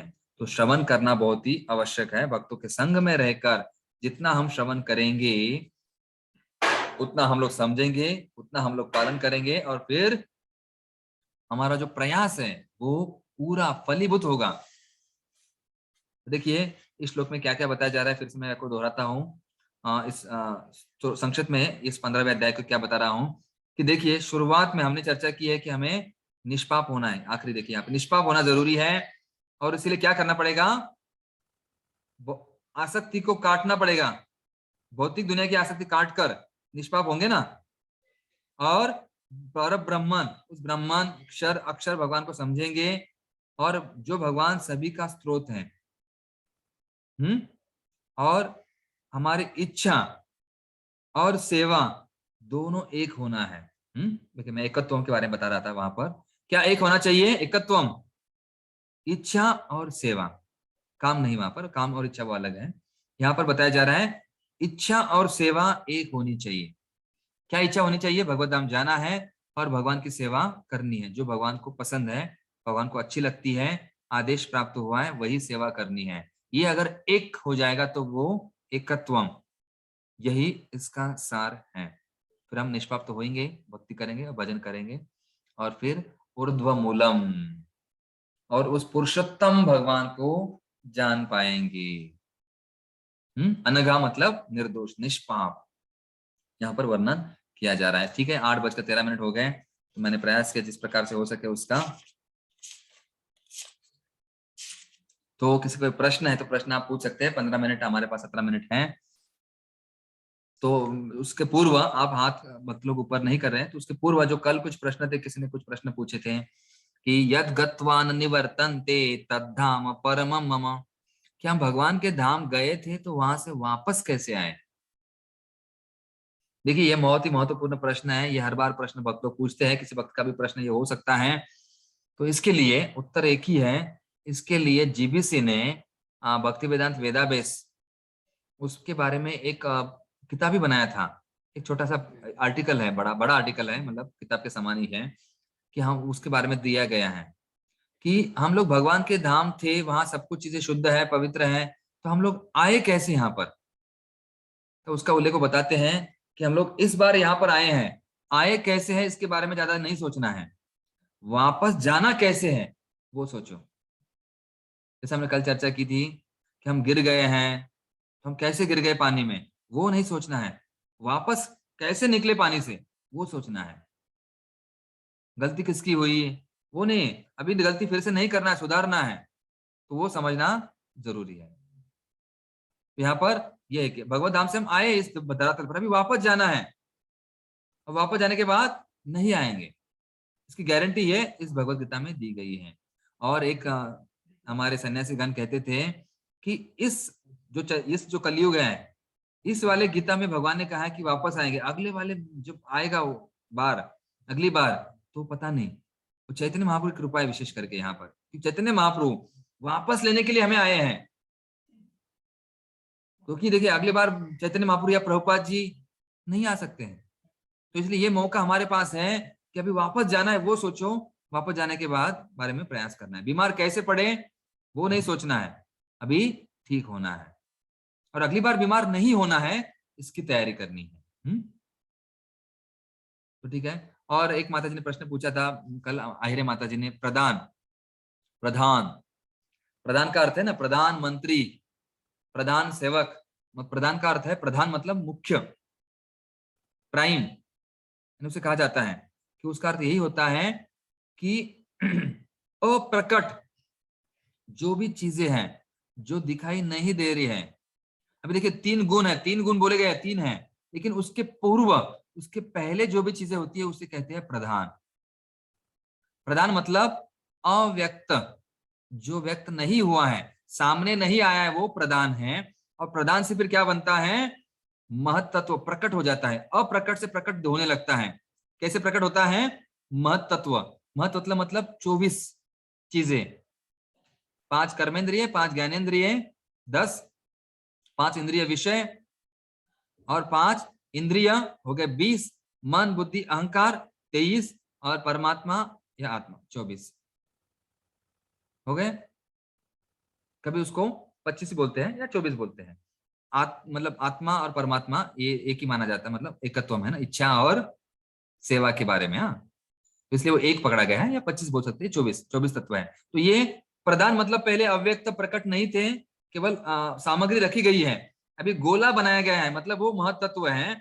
और फिर 3 गुण, उससे अलग अलग 3 चीजें बनाएंगे, और 3 चीजों से फिर अलग अलग मन बुद्धि अहंकार से क्या बनाएंगे? फिर 3 गुणों के द्वारा, 3 गुणों में 3 त्रिक 9, 9 27, 81 और 3 84, ऐसे अलग अलग 84 लाख योनियां बनाई जाएगी। छोटे छोटे उससे ज्यादा गोले बनाए जाएंगे। फिर एक चपाती, पूरी और एक जो भी चीजें हैं,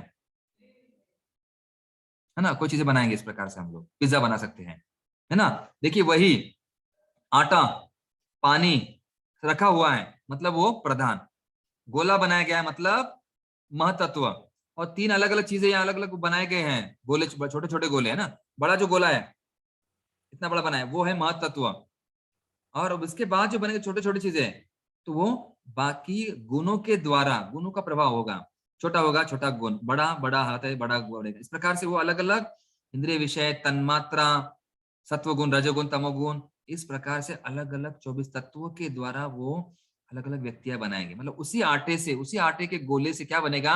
एक तो कोई चपाती बनाएगा, एक तो कोई पूरी बनाएगा, या कोई पिज्जा बनाएगा, या कोई फिर खाजा बनाएगा। तो ऐसे अलग अलग वस्तु ये बना सकते हैं, समझ गए। तो इसके लिए तन मात्रा है, पंच महाभूत है, कर्मेंद्रिय है, ज्ञानेन्द्रिय है, अलग अलग लोग कार्य करते हैं। लेकिन प्रधान शुरुआत में वो वस्तु है, वो अव्यक्त दिखते नहीं है, लेकिन वो कहाँ से आते हैं? भगवान से ही आते हैं। सबसे महत्वपूर्ण ऊपर भगवान है, और भगवान की दृष्टि जब प्रधान के ऊपर गिरती है तो वो आगे प्रकृति सृष्टि उत्पन्न होती है। ठीक है। हाँ, मैं मौका देता हूँ यहाँ पर गुरु प्रसाद प्रभु, उन्होंने मैसेज भी किया था। यस गुरु प्रसाद प्रभु जी, बोलिए, पूछिए। आपकी आवाज नहीं आ रही, शायद आज आपकी आवाज से समस्या है। आवाज नहीं आ रही आपकी। अगर माइक है तो माइक निकाल दीजिए। नहीं तो चैट बॉक्स में भेजिए, ना तो चैट बॉक्स में कोई नहीं है। ठीक है, आहिरे माता जी मैं ट्राई करता हूँ एक बार फिर से। हाँ गुरु प्रसाद प्रभु, फिर से नहीं आ रहा है, आपका आवाज नहीं आ रही है। ठीक है माता जी, आहिरे माता जी पूछिए। हरे कृष्ण प्रभु जी। अभी हमने शुरुआत में ही देखा कि जैसे वायु को, वायु सुगंध को ले जाती है, तो सुगंध सूक्ष्म शरीर को कहा है। yes. तो वायु किसे कहते हैं? तो वायु भगवान की शक्ति है, वो लेके जा रही सूक्ष्म शरीर को। तो जैसे हमारी इच्छा, देखिए कौन सा है वो श्लोक नंबर, देखिए यहाँ बताया जा रहा है आपको, शुरू में है ना, शुरुआत में। तो वायु की किससे कंपेयर की है, तुलना की है? देहांतरम, तो भिन्न शरीर प्राप्त हो, सूक्ष्म शरीर अगले शरीर का बीज वहन करता है, दूसरे एक शरीर से दूसरे शरीर, देहांतरम प्राप्त, जीवन संग्रह, भगवान की शक्ति। भगवान, वायु कौन है? भगवान की शक्ति है ना, प्रधान जो महतत्व है, वही भगवान की शक्ति के द्वारा वो लिया जाता है, दूसरी जगह पे लेकर जाते हैं। ठीक है, मैं आपको देखकर बताऊंगा इसका अर्थ फिर डिटेल में। भगवान की शक्ति के और मेरी ऐसे डेफिनेशन महत्त्व की कैसे करेंगे? महत्व मतलब देखिए, कभी कभी प्रधान को भी महत्व कहा जाता है। जैसे अगर वो आटा का गोला है और आटा है, तो दोनों में प्रधान महत्व तो कई बार समान ही मानते हैं, लेकिन महत्व मतलब 24 वस्तुएं, इस 24 है ना, इनसे बना हुआ है महत्त्व। और जो ये प्रकट है ना, मतलब 24 इनको नंबर दिया गया है। ये सांख्य योग में आता है, भागवत में इसका वर्णन कपिल मुनि ने बहुत अच्छी तरह से किया है।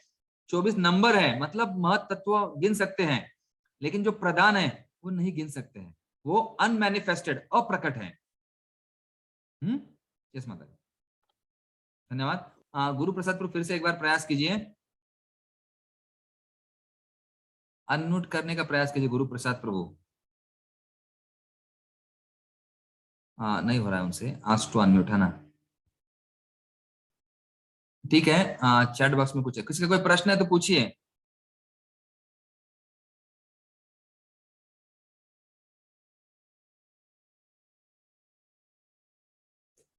देखिए कुछ कमेंट्री में सरेंडर अनटू मी में कहा गया है, उस बातें मैं बताता हूं आपको। तब तक हमारे पास और 8 मिनट हैं। तो यहाँ पर देखिए अश्वत्थ, देखिए समझने का प्रयास है, सरेंडर अनटू मी में लिखा गया है। अश्व का अर्थ है मतलब देखिए उसमें श्व मतलब कल, श्व मतलब कल, और अश्व मतलब कल नहीं। अस्थ मतलब स्थिर है, मतलब कल स्थिर नहीं रहेगा, मतलब कल नहीं होगा, मतलब भौतिक जगत अशाश्वत है। ये अश्वत्थ, ये वृक्ष की तुलना जोगी, मतलब सब ये क्या है, अशाश्वत है, ये मिटने वाला है, ये नहीं है, तो उसका वर्णन किया गया है। और भक्त के लिए खास करके ये है कि अभक्त के लिए कि ये सब रहने वाला नहीं है, उसे डर लगता है। हमारे लिए क्या है, ये शाश्वत नहीं है, नष्ट होने वाला है, मतलब भगवत धाम जाना जरूरी है, वो शाश्वत है। तो ये हमारे लिए आनंद की बात है, लेकिन जो कर्मी लोग हैं, भौतिक लोग हैं, उनके लिए डर की बात है। अरे कल नहीं रहेगा, हाँ डरेगा वो, हमें लिए कल नहीं रहूंगा, मैं भगवत धाम जाऊंगा। तो इसीलिए हमारे लिए अच्छी बात है, इसका अर्थ ऐसे आचार्य बताते हैं। ठीक है, तो बात अलग है। सत्यभामा माता जी बोलिए, पूछिए अनम्यूट करके। हाँ माता जी अनम्यूट कीजिए।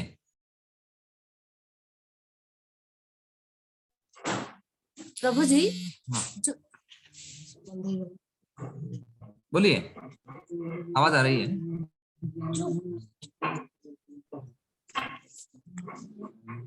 हरे कृष्णा, माता जी आवाज आ रही है, बोलिए बोलिए बोलिए।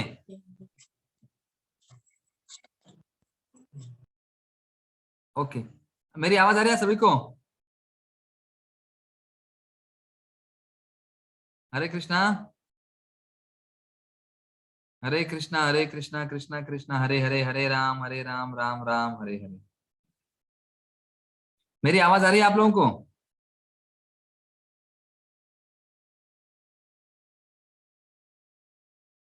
यस, ठीक है। और थोड़ा सा समस्या, शायद नेटवर्क का समस्या हो रहा है। अभी मैं यहाँ बाहर हूँ, आरावड़े में आया हूँ।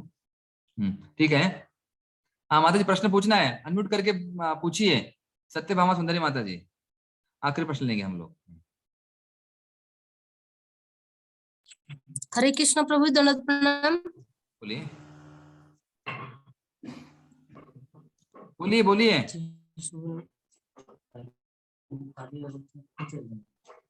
ठीक है, शायद मेरे नेटवर्क का कुछ प्रॉब्लम हो रहा है यहाँ पर। ठीक है, हरे कृष्ण प्रभु जी, दंडवत प्रणाम। दंडवत प्रणाम, बोलिए बोलिए बोलिए, आ रहे हैं, बोलिए। परफेक्ट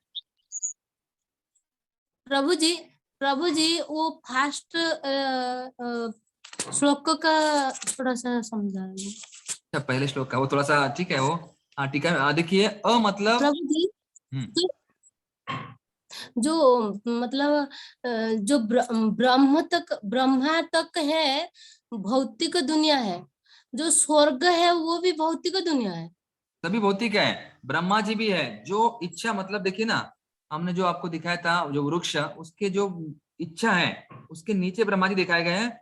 मतलब बीच में ना आकाश होता है, ब्रह्म ज्योति, उसके ऊपर जो है वो आध्यात्मिक जगत है।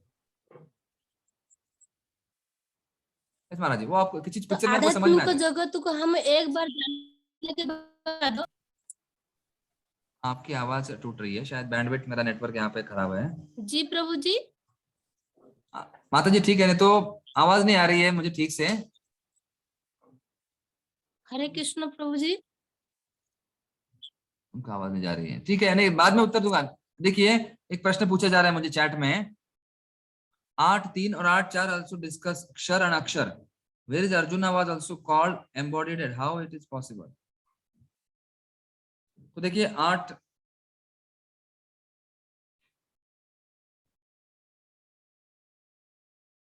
देखिए अर्जुन भी इस बद्ध जगत में थे, बाध्य थे, वो एक रोल भूमिका निभा रहे हैं हमारे लिए।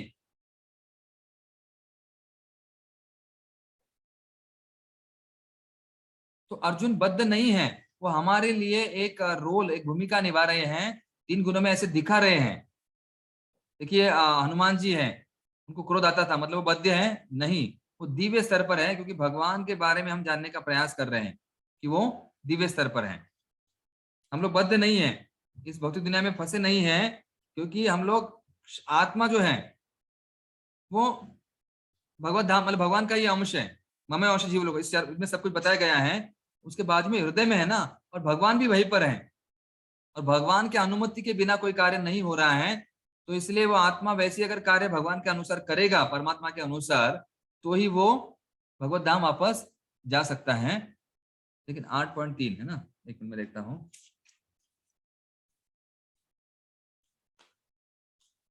तो आवाज का प्रॉब्लम हो रहा है, नेटवर्क की समस्या हो रही है।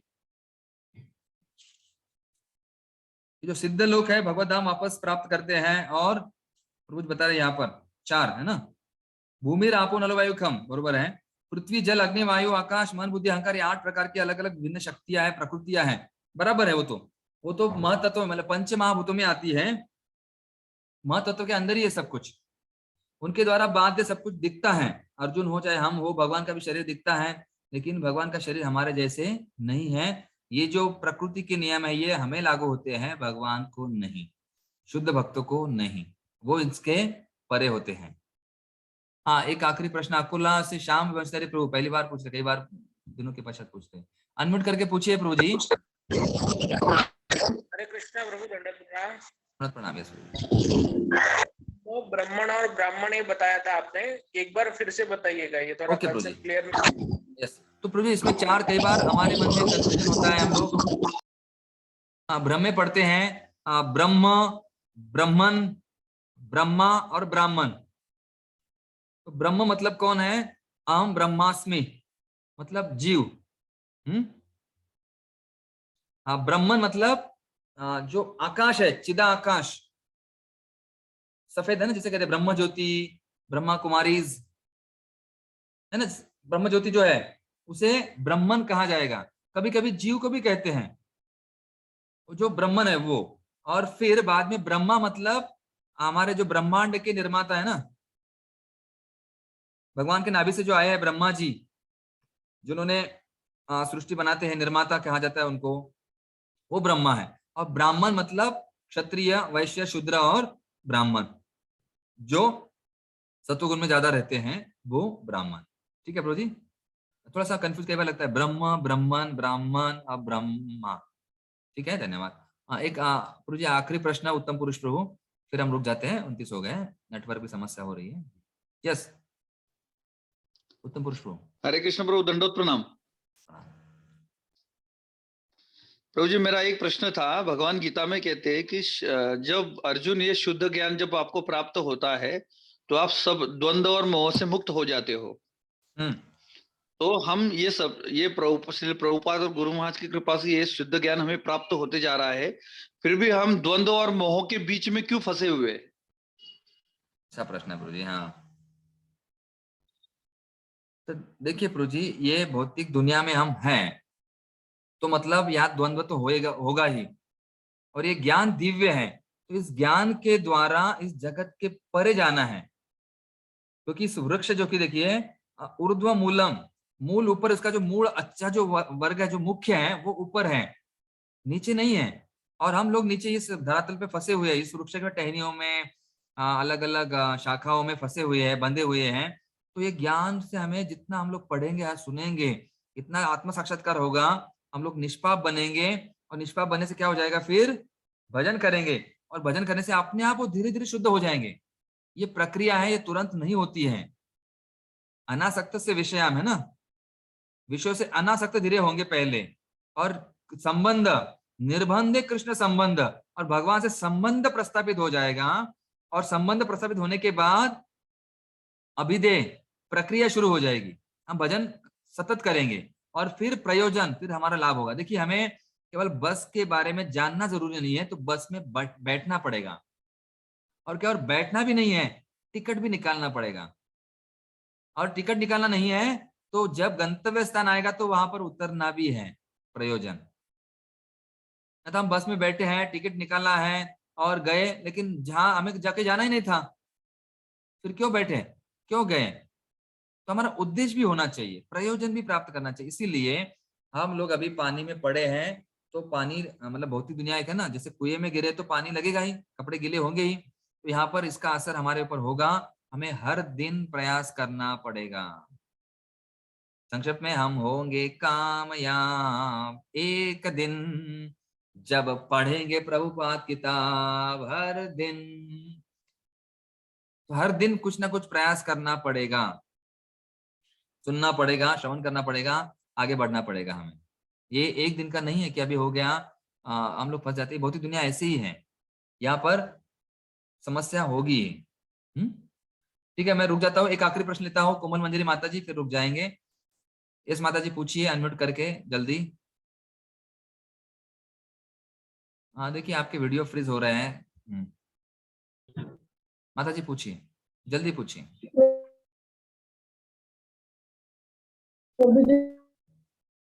का प्रश्न अभी हुआ, उसमें अर्थात निष्पाप सर्व पापों से मुक्त होना है, तो मुक्त हुए बिना हम कृष्ण का ज्ञान प्राप्त नहीं कर सकते। तो ये कलयुग में हम पाप से मुक्त हो सकते हैं। प्रभु जी से थोड़ा उत्तर मिला है, और थोड़ा स्पष्ट कीजिए। देखिए, गीता का श्लोक ही है, सब कुछ उत्तर गीता में ही है, सब प्रश्न गीता में ही है। तेषाम अंतगतम पापम जनानाम पुण्य कर्मणाम, कि अंत, पाप का अंत होना जरूरी है, और पुण्य कर्मणाम, बाद में फिर हमारी सुकृति बढ़ेगी, पुण्य कर्म फिर सुकृति और फिर भक्ति, ऐसे आगे की सीढ़ियां हम लोग आगे बढ़ते हैं। भक्ति भगवान तुरंत नहीं देते हैं, एक एक आगे बढ़ना है। तेषाम अंतगतम पापम, पाप खराब हो गया, फिर नष्ट हो गया, फिर आगे बढ़ेंगे, ऐसे आगे आगे बढ़ते बढ़ते ऊपर जाना है हमें, तुरंत नहीं आता है। इसलिए पुरुषोत्तम योग, भगवान पुरुषोत्तम को समझने के लिए उत्तम उत्तम कार्य हमें करना पड़ेगा, श्रवण करना पड़ेगा, परमात्मा के बारे में समझना पड़ेगा, त्रिश्लोकी गीता है, और फिर हम प्रयास करना पड़ेगा। और ठीक है, हम यहाँ पर रुक जाते हैं। मैं आखिरी बताता हूँ, 16, 17, 18 इस श्लोक में संबंध बताए गए हैं, 19वां श्लोक अभिधेय है, और 20वां श्लोक प्रयोजन है, मतलब क्या प्राप्त करना है। ठीक है, हम रुकते यहाँ पर। बहुत बहुत धन्यवाद सभी का। अगले हफ्ते फिर